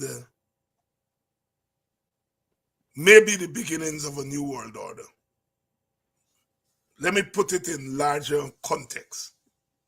At the end of the Second World War, the victors of the war, the Soviets, the Americans, the British, the French, they met at a meeting in a place called Bretton Woods in New Hampshire in the United States. And they came up with what became known as the New World Order, or the Washington Consensus. Basically, what they said is that, look, the world fought the First World War, they fought the Second World War, because the big countries in the world could not agree on how to order international relations. And so they came up with a regime that included a number of global organizations. They moved from the League of Peoples to the United Nations. They set up the IMF to regulate world's finances. They set up the World Bank to rebuild Europe. They set up what eventually became known as the World Trade Organizations to regulate world trade. And so what they did was to create a new world order. And that new world order is what has governed the world up until now. Of course, coming out of that new world order was the Cold War that lasted from the late 1940s until the late 1980s, 40 years. And we saw NATO as a global army and the Warsaw Pact on the Soviet side. We saw the splitting up of countries, Germany, for example, Korea, Vietnam. And that new world order, as I said, is what has governed the world. after the experiments by new countries, because that new world order at the end of the 1940s that came out of the Bretton Woods Agreement did not include countries like Guyana, because Guyana did not exist. Jamaica did not exist. Trinidad did not exist. Ghana did not exist. We were all colonies. So we became independent in a world that was not created for us. And we saw that attempts at building national economies after independence were stymied by the world order. In the end, after experiments at nation building, at the end of the 1980s, those experiments were strangled by the imperatives of the New World Order. And all those countries, Guyana, all of them, had to go to the IMF and the World Bank and the IDB, which is a hemispheric version of the World Bank. And up to today, even though our countries are not under the structural adjustment direction of the World Bank and the IMF, we function as if we are under structural adjustment. We are under structural adjustment without the IMF directing us. We are doing what we think the IMF and the World Bank would want. When our scholars and our economists quote, who do they quote from? The IMF, the World Bank. So that old world order, that we knew it, that came out of Bretton Woods, I think Mr. Trump is stirring that up. Remember, the European countries individually didn't have quote unquote standing armies. NATO was their army. Now what are the Europeans saying? The British and the French, they say we are arming ourselves. NATO is, as we know it, is going, if it's not gone. Right? In 1989, David Rudder sang a calypso called 1990. He talked about the eagle on the shoulder of the bear, or is it the other way around? And he said, the more things change, they rearrange, everything remains the same. 1990, please make a liar of me. 40 years later, nobody has made a liar of David Rudder. The world order is arrived. We see the eagle on the shoulder of the bear, or is it the other way around? The eagle meaning the United States on the shoulder of the bear meaning Russia, or is it the other way around, where the bear is on the shoulder of the eagle? And we see it here, where the old adversaries of the Cold War are now coming together to construct a new world order. Guyana is not at the table, although we should, given the kind of oil we have in the ground, but we are not at the table. I give that explanation of what is happening before our very faces. Americans are gasping. How could Trump do that to Zelensky? And they put it down to, here is Trump embarrassing Zelensky. But that is true. It's just like here. A couple of weeks I pointed to an existential problem in race relations, and people were more concerned about my language than the fundamental point that I raised. Even people who defended me, so to speak, they preface it by saying the language is not right. And we are doing the same thing with Trump. We are concerned about Trump telling Zelensky and insulting. behind all of that is this remaking of a new world order. You know, some of us have been saying Ukraine is just a pawn in a war between the eagle and the bear. And whereas Biden was hawkish,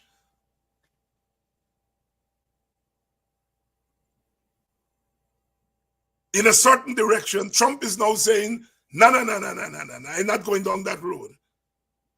I am going to either sit on the shoulder of the bear, or the bear is going to sit on the shoulder of the eagle. That is going to be the new world order. This old thing that America is going to support NATO and what NATO wants. Trump is saying, all of that I'm tearing up. All of that I'm tearing up. And Americans are gasping. Oh, what? You have to study history. As crazy as Trump is, or, seems to be, he has people who have a certain ideological worldview, bright people who have a certain view of where they want to take this world, and they're advising him. He is basically the vessel as American presidents are. I'm giving all of that answer to say it may be somewhat simplistic to say that Russian support for Venezuela is encouraging the Venezuelans to confront the Americans. No, the eagle and the bear are using rod here. The eagle is sitting on the shoulder of the bear and so on. Guyana is at a place that we don't know what will happen. Just as Trump is saying to Zelensky, look, you got to give up some territory and have a ceasefire, finish this war, and move on. Trump could well tell us, because we are depending on America to defend us. And the American president could well tell us, give some of the territory to Venezuela and move on. President Ali could be where Zelensky is. Have you noticed Zelensky is now putting his tail between his legs? Because he realizes that he has just been a pawn and in this thing, and that ultimately he has to go along with what the eagle and the bear have plotted for this world. And we could well be in that position. I think that's the story, rather than Russia, supporting Venezuela and so on, is that Russia and America could have come to an agreement on the fate of Guyana. Put up all those old analysis, throw them away. The world is changing, a new world order is coming into being. Who would have thought that America and Canada would have a trade war? We could have anticipated America and China having a trade war. We could have even anticipated, to some extent, America and Mexico having a little trade war. Could you imagine America and Canada having a trade war? Well, it's happening. It's happening. America's always fancied itself to be in a place where it can wage war in other parts of the world, but no war is waged on its soil. Because its northern neighbor is a loyal friend, and its southern neighbor is a loyal friend. So no war, he doesn't have to worry about territorial war and border wars, right? No, America's in a trade war with its loyal neighbors. If that is not a changing of international relations and the New World Order, you tell me what is. And it is not being done by protocols. It's been done by diktats.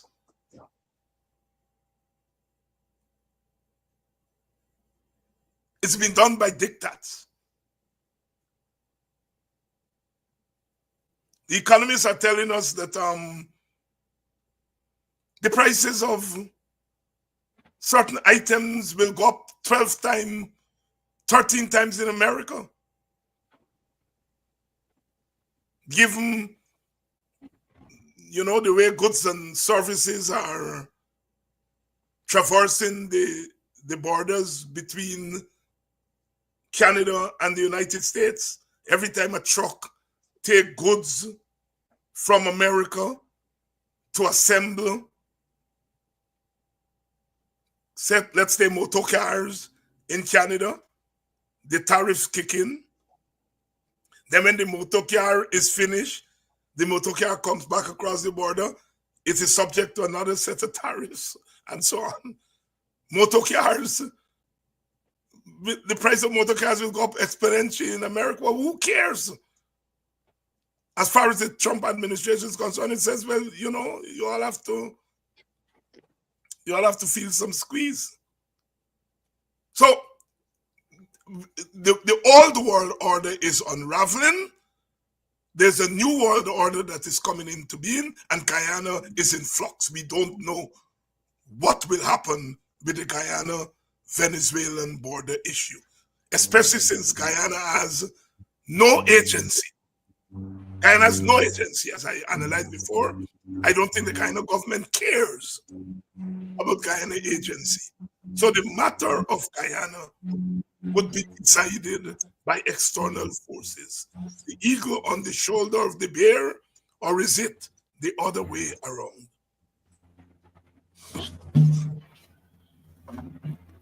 Thank you again for your analysis. You mentioned this what we're calling the trade war, the tariff war. Again, geopolitics, since Ghana gets a lot of its supplies from the US and Canada per se, how do you see that reaching these shores? Well, look, again, Guyana has no agency, as I said. During the second, at the Bretton Woods Agreement, Guyana did not exist. As this new world order is coming into being, Guyana exists as a sovereign country, but as a sovereign country without agency. And since the world's economy is integrated, it means all countries in the world will be affected by the trade war between America and its neighbors and China and others. Don't be surprised if America gets into a trade war with European countries. You see, this whole thing about, you go back to when Christopher Columbus came, he stumbled upon Hispaniola, didn't intend to come here. He intended to go to the east. He came Queen Isabella of Spain, because at that time the papal bull of 1490, the papal bull at divided the world between Spain and Portugal. They were the powerful countries. He came, and his coming ignited a war among European countries for the Americas. Our country changed hands. The Dutch to the French, to the Dutch to the English, and so on. So Europeans fighting among themselves for control of the world is not anything that is new. Goes right back to the Columbus misadventure, coming right through to the present. And that is what we have seen before our very faces. Political scientists will tell you what an exciting time, because we, well, not me, people like me, we are on our way out. The younger scholars who are coming in will get a chance in the next 15 years to teach about this new world order. So we are in the presence of history making without realizing it. By the time this world order is fixed, the state as we know it will not be the same. The state as we know it will not be the same. You look at Elon Musk, who is not elected, but in a sense is a co-president. So somebody who is not formally part of the state could be directing the state. Take warning. You better take warning, right? Look at the way Jack Dio, who is not the president, but is in a sense running the state. Take warning, right? By the time this new world order is settled, the state as we know it, the government as we know it, is not going to be the same. Those of us who in Guyana who are fighting against the pushing of black people at the back of the bus, that thing has repercussions. If we are not careful, we enter a new world order where we are back to the point where African Guyanese, because of the way the political economy is organized in Guyana, and because African Guyanese and Amerindians are outside of that economic superstructure, if I may use a so-called big word, will be reduced to second-class citizens in a state that they have to build. It's ominous. When you see the PPP get so angry at me and want to banish me from politics, you believe it's because I use Lake Bottom? They got Africans, you know, arguing about whether my language was right or not, and not recognizing what I am drawing attention to. That you all African people may be participating, some of you, a small minority of you, are participating in the relegation of your group. I don't even think these people understand what they are participating in. I don't think they understand it. The rulers, the PPP, understand it.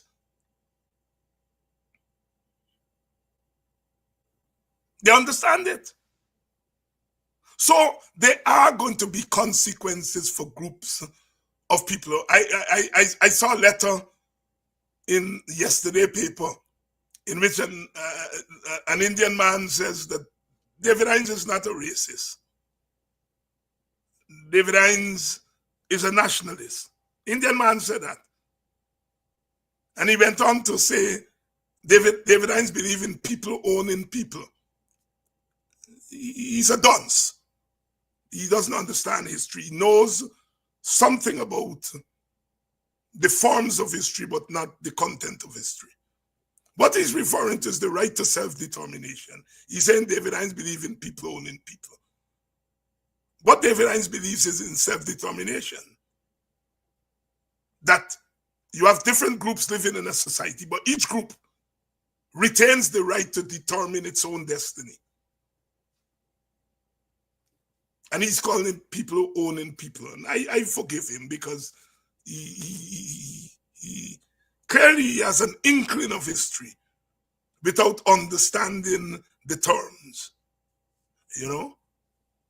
Like I said, what he's really saying is David Hines believes in self-determination. Indians cannot determine for Africans. Even though we live in the same country, and Africans can't determine for Indians. And none of us could determine for the Amerindians. Although we live in the same country, that is a cardinal principle of nation building.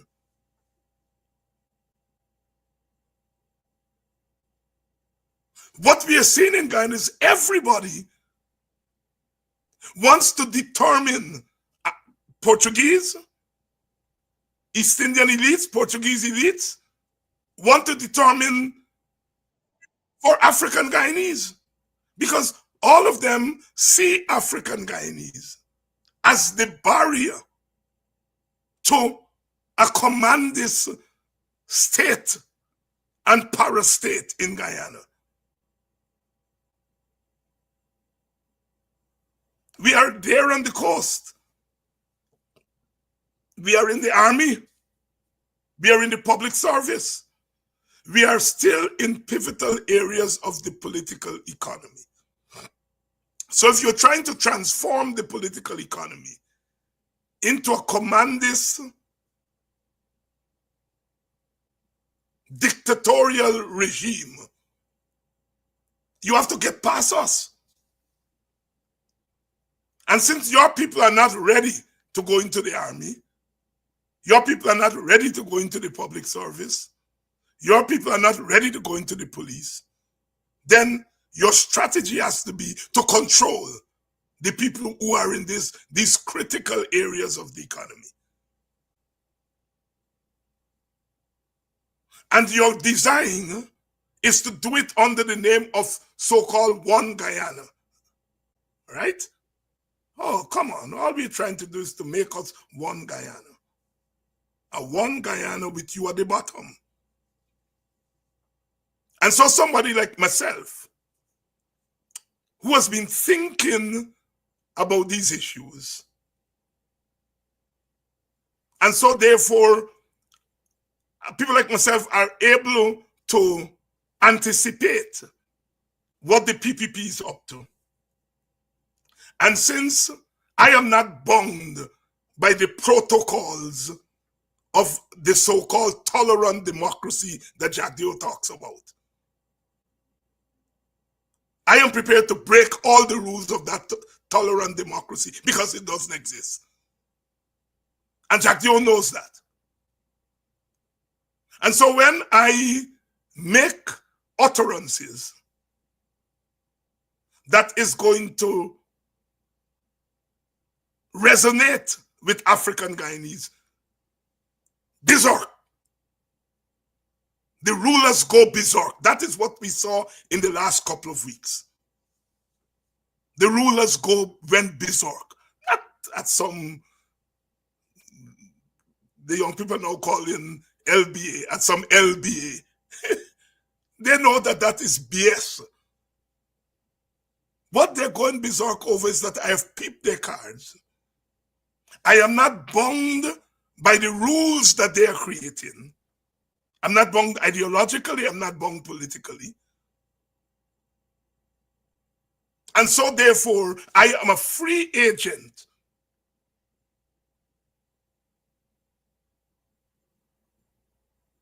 And that is what has sent them bananas.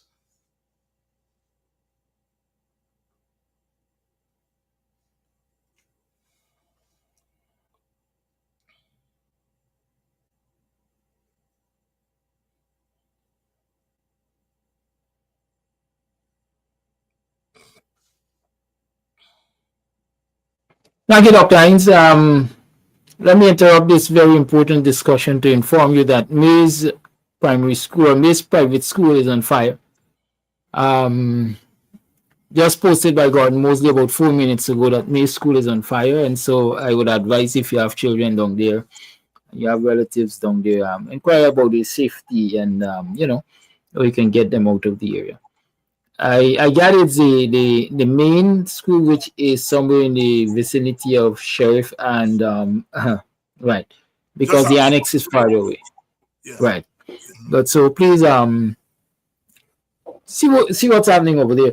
But Dr. Hines, listen, it's 8:30 now. This discussion is interesting enough to be continued. I don't know. I hope viewers don't mind, because it's usually the time when we open up the lines. We're talking about the tariff war and geopolitics and everything. In his all of his executive orders and all that Trump is misbehaving, which I want to say at this time. I saw a recent utterance about the relationship which Caribbean countries have with Cuba in terms of the provision of medical personnel to those countries. Again, Trump is threatening to penalize those countries that maintain relations with Cuba. One would believe that that kind of politics from the US had come to an end when it came to Cuba, or peaceful coexistence was the order of the day. What's your take on this new development? Well, it's not a new development. I'm getting a feedback, so you may have to turn down your stuff. Oh yeah, right.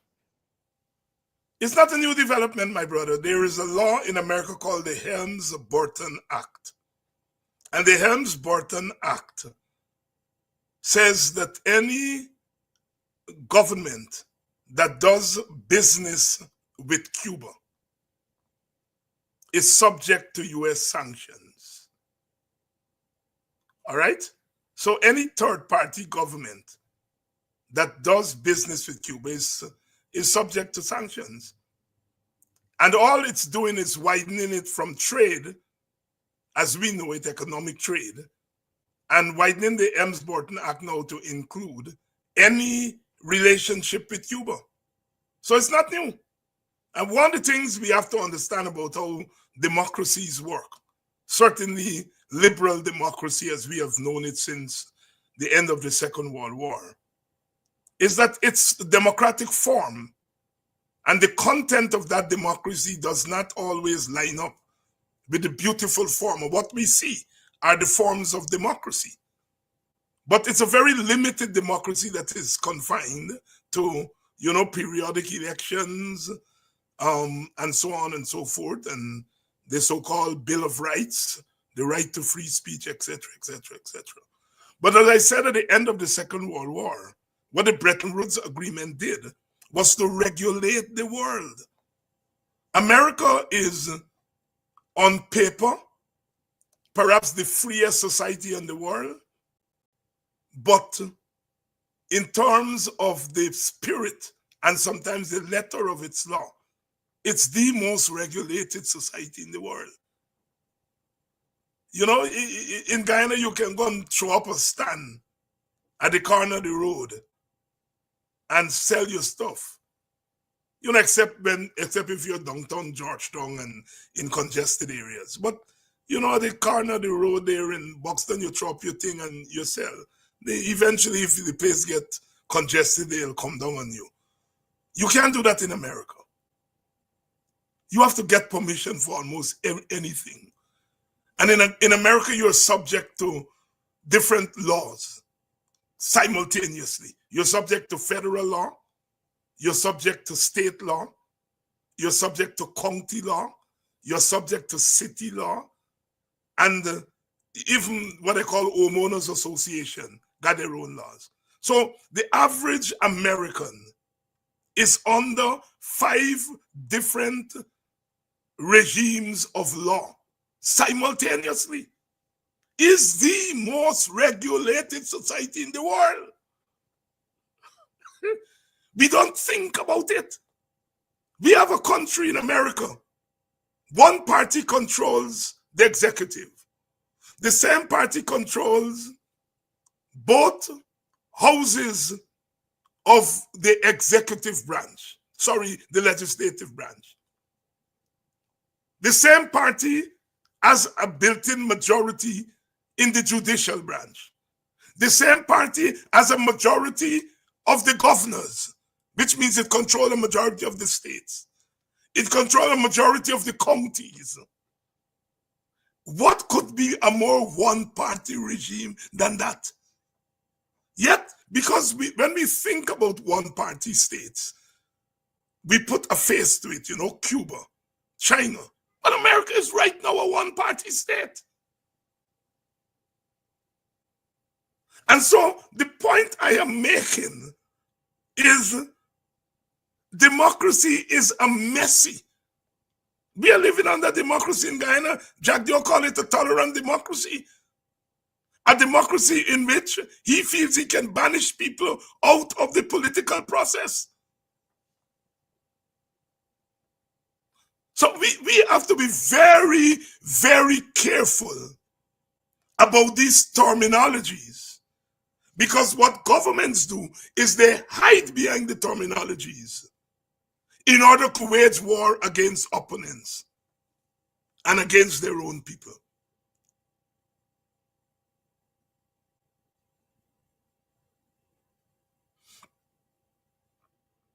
At 24 minutes to the 9 o'clock hour, let me come right back home as is back home. The 55th Republic anniversary of Ghana was observed just a few days ago. We heard all the hullabaloo about the government not inviting the opposition, more specifically the leader of the opposition, to partake in any of the official ceremonies. We had the energy conference taking place, similar behavior. But once Venezuela decided that they're going to make that incursion into Guyana's water and threaten the FPSO, or the presence of the FPSO, the opposition leader was invited or summoned to have discourses with Irfan Ali. Is the opposition leader a tool of convenience to the PPP? No, I wouldn't put it so obscenely. There is what you call real politics, and as I said, there are rules that we have to follow. Even within a flawed democracy, as Guyana is, there are certain rules that we follow. Part of the problem with people like myself, yourself, and perhaps the WP is that we are not bound by those rules and those conventions. But that doesn't mean that they don't exist. Technically, constitutionally, the opposition leader is part of government. A lot of people don't know that. But the opposition leader is part of government. That is why the government is compelled to give resources to the leader of opposition to run an office. The government has to finance the office of the leader of the opposition because he's part of the executive branch in what is called a consultative democracy. Some countries give more meaning to consultative than others. Certainly, we have never in Guyana given real meaning to consultative democracy. So there are conventions that one has to follow. I would think that even if somebody who shares our political outlook were to become the leader of the opposition, I think we would be bound by convention to attend such a meeting if the president calls it. It may not be politically popular with our supporters, but you know, the system depends on those conventions. Norton would have been deemed anti-national, etc., for not going there. And it would also have appeared as a contradiction, because on the one hand, you're calling for an inclusive democracy, but on the other hand, you are being included and you're saying no, right? So there are all those trappings that come with this so-called democracy that we live in. So I wouldn't say that the opposition is a convenience. You know, I think it's much more nuanced than that. Is that the opposition is between a rock and a hard place. On the one hand, you have a government that cherry picks aspect of inclusive democracy, right? And on the other hand, you have an opposition that is calling for a broader regime of inclusive democracy. How can you not answer the call of the president on a national matter when he calls? Because there were other national matters that he didn't call on. No, that's not how statecraft operates. That's politics. You can say that, I can say that. We don't have the burden of a constitutional office. And so therefore we can say that. That is why I'm saying a party like the WP is not bound by these conventions and these rules, you know. But the leader of the opposition is bound by them.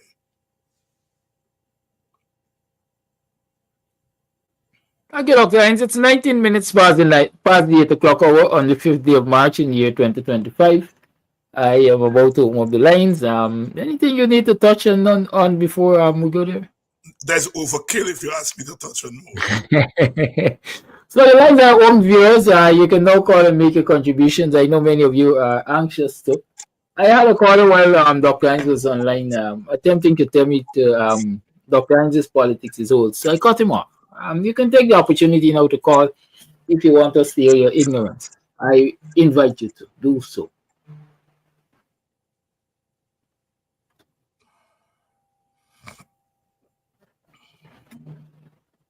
Caller, you're on. Good morning. Good morning, Radaki, and good morning, Dr. Hines.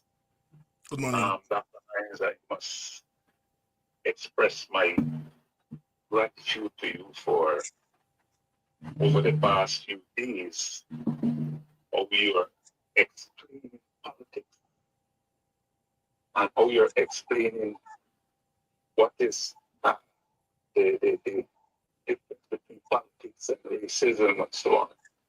And I believe because of what you're doing is why the PPP want to see you back.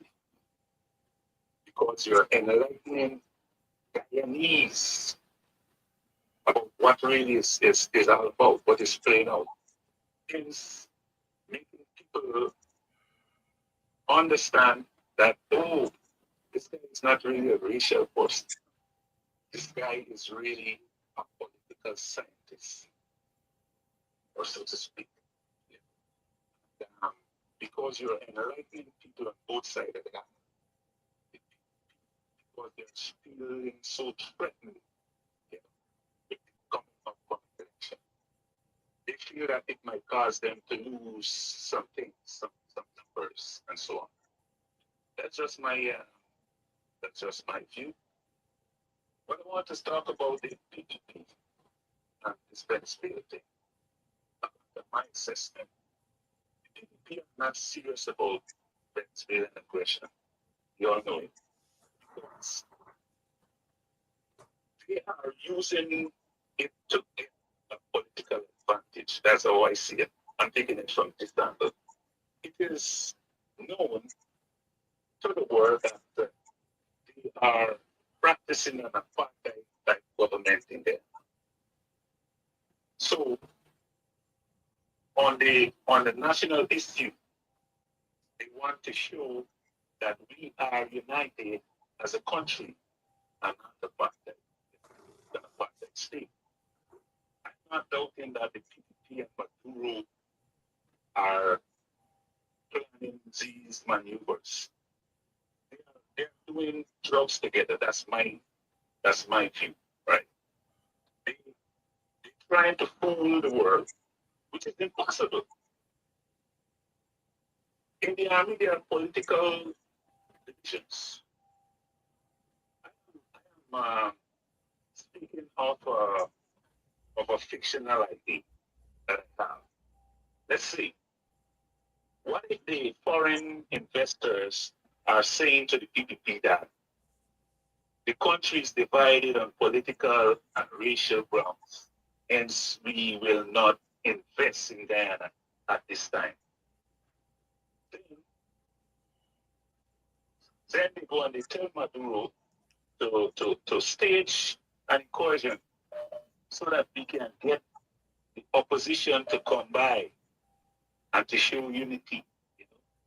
Because if you look at these things, it doesn't happen. So although it have a bigger geopolitical view, remember the pressure coming from those people who are the IMF and all that, they still want to control Guyana. It sometimes looks as the PPP is just a puppet in the eyes of the international people, the international investors, and so on and so on. We have an embassy in Venezuela. We haven't heard anything from our ambassador. in this serious issue, in the issue of the soldiers getting shot in the Turingbang, you know, I don't see this thing, you know, something is not adding up for me. I don't know if you have anything to say, but that's my view. Thank you. Thank you for your call. What are you on? Hello, good morning. Can you hear me? Yes, we can.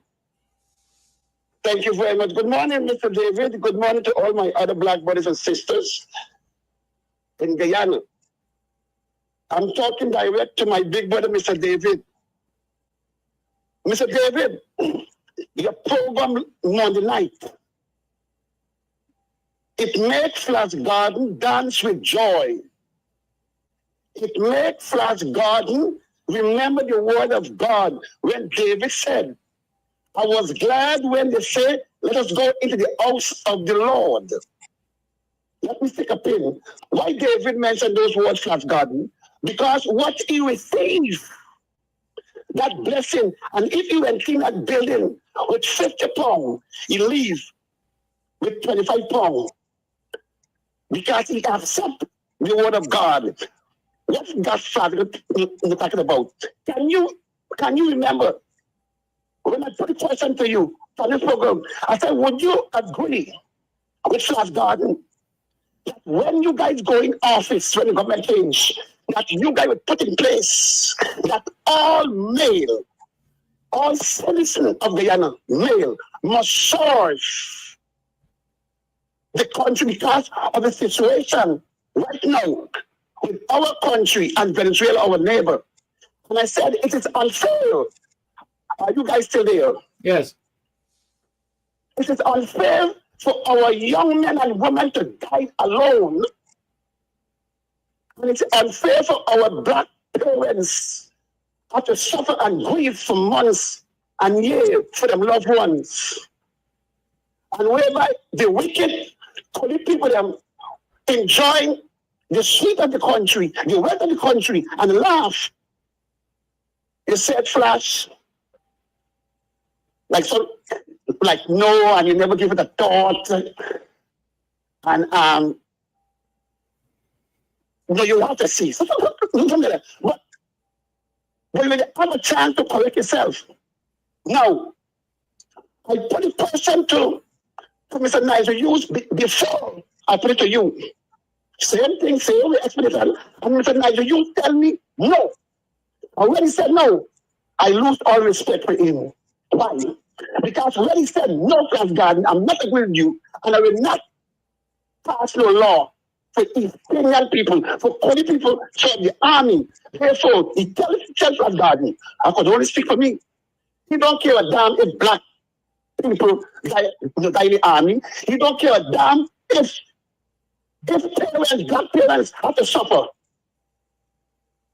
I don't have much time this morning, but I'm glad that the psalmist used the word I said, it is time for the Lord change.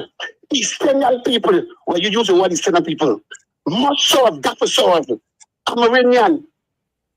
Don't forget Chinese to become your born Chinese.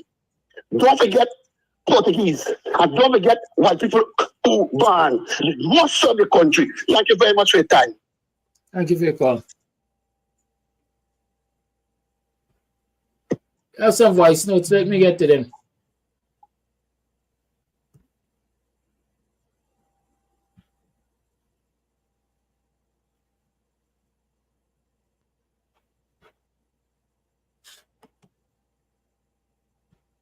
Comes TV this morning to me. Good morning, Dr. Hines. Good morning, Kakaraki. It's nice to be on Comes TV this morning to make my contribution. Dr. Hines, why must you compromise 400 years of slavery and more with the East Indian compromise their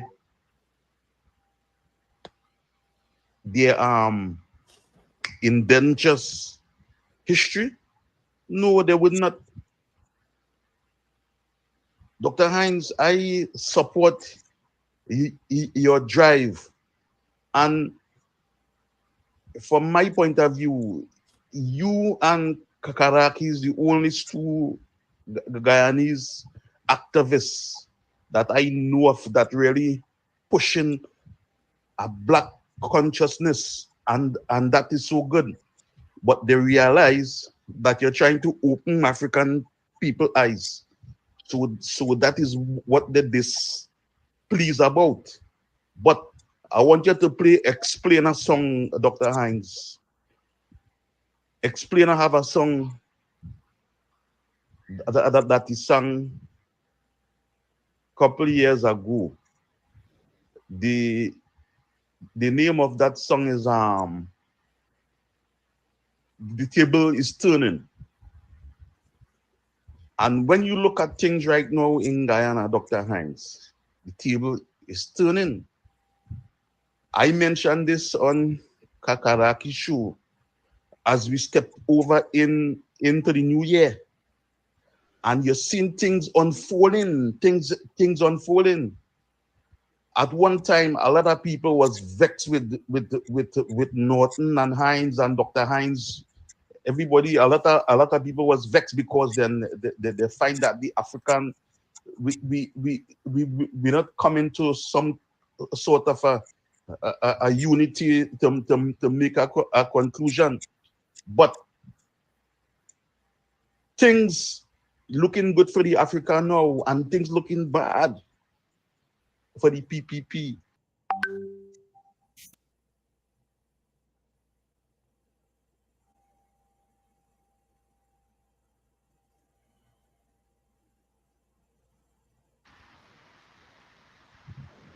Karaki and Dr. Hines, I am out and I'm listening.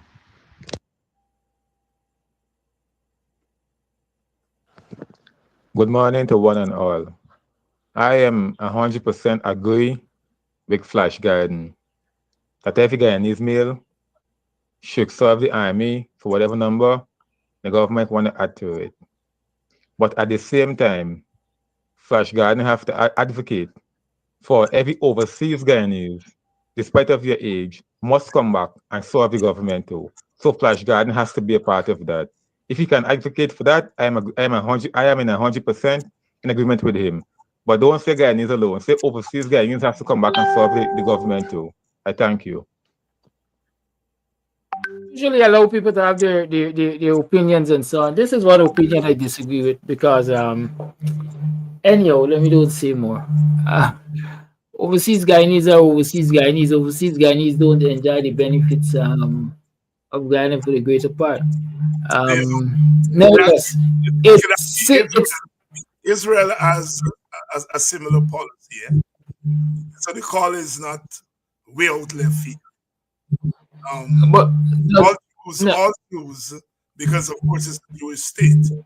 All there are Americans who go back and serve in the army. Americans born Jewish people who go to Israel serve in the army.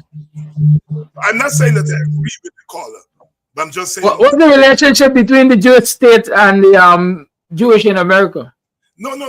I am not getting into all of that because we can get it in a minute. It's 6 minutes till 9 o'clock. Or kindly wrap up, sir. Thank you. Yeah, I'm just saying that the caller is not crazy. That Israel has a similar policy. I think I just say disagree. No. I'm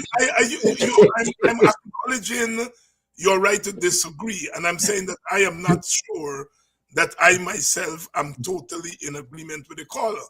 But I'm just defending the caller by saying it's not a crazy idea. It's an idea that is used by Israel. Thank you, Dr. Hines. It's 5 minutes to the 9 o'clock hour on the 5th day of March in the year 2025. It's where we're about to wrap the program. And those of you who contributed your voice notes and your calls and so on, I appreciate that. Those that I was unable to play, I'm sorry, I couldn't play them all. And I encourage those of you, all of you who are viewing the program, to consider making your contributions to the upkeep of the program. You have the contribution information running across the screen there. Do as you will with it. Dr. Hines, Wrap up time, please. I just want to say to Flash Gordon, in politics, one evolves. And I remember when he asked me that question, I hadn't thought it through. And over time, I've thought it through, and I have arrived where I am now. And so we evolve. Our politics evolve. If politicians and political activists hold the same position that they held 40 years ago without any adjustment, it means that they are not living in a real world, right? So my views on that issue have evolved. I just want to say that I would have loved to hear the caller who were talking about old politics. One of the things that you can't fault some of us with is old politics. In many regards, we are in front of things, which could also be very dangerous when you are in front of the scenario, because that when you're in front of the scenario, you can be seen as being old because people are not really seeing the new yet. But as I said, we are in an interesting moment in which global politics are undergoing tremendous change. Local politics must also undergo tremendous change. And usually when we are part of that change, when we are living, when the changes occurred, we don't understand and the gravity of what's happening before our very eyes. But that doesn't mean that change is not happening. And I am warning African Guyanese that you could be digging, some of us, the few of us, could be helping to dig the grave for African Guyanese. Political practice is usually followed by laws to legitimize that practice. Slavery started as an economic venture. Technology was developed so you can now mass produce. You then need excess labor. So you went to Africa, you got that excess labor. You then have to answer a moral question. Why are you enslaving only dark-skinned people? Then you have to answer that question. You have to answer it in your religion. You have to answer it in your science. And you have to answer it in your laws. So the laws that underpin slavery came after the practice of slavery started. And so the practice of reducing African Guyanese to serfs, to slaves, will be followed by laws. I'm warning our people. History doesn't repeat itself in the same way, but it repeats itself nevertheless. I am warning African Guyanese. We are dealing with a ruthless elite who are driven by those 30 billion barrels of oil at the bottom of the ocean, mingle with the bones of African. I'm warning you all. Do not take what the PPP is doing lightly. Do not take what the PPP is doing lightly. The practice of us as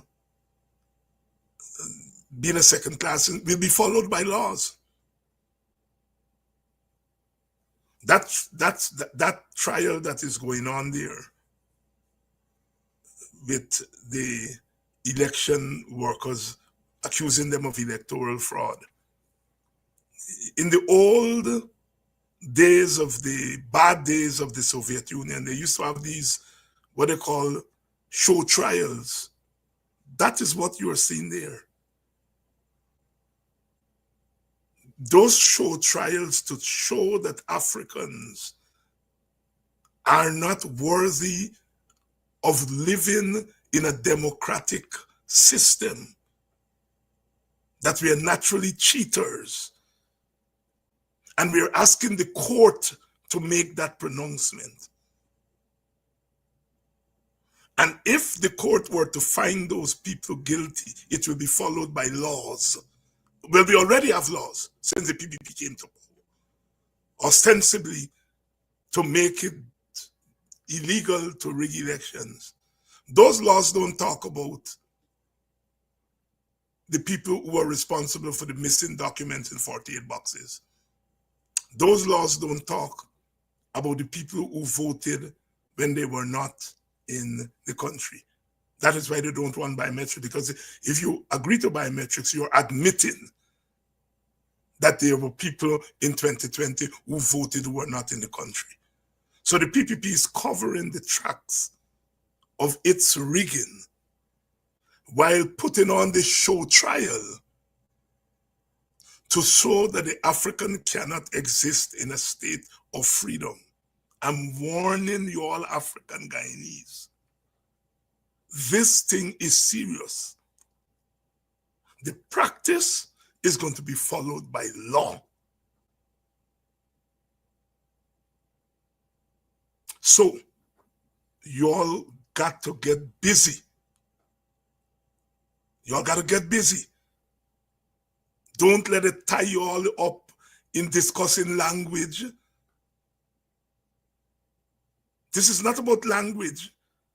This is not about my language and this body language and who wouldn't use what language and who. This is not about that. This is about what is going to happen when the dust is settled. When the dust is settled and we agree on a new world order, well, not agree, when there is a new world order, what is going to be the position of the African in Guyana?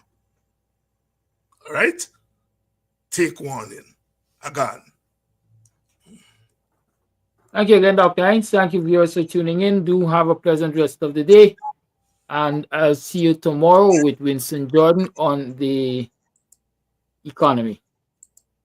Remember, make your contribution. The program needs your support. Goodbye.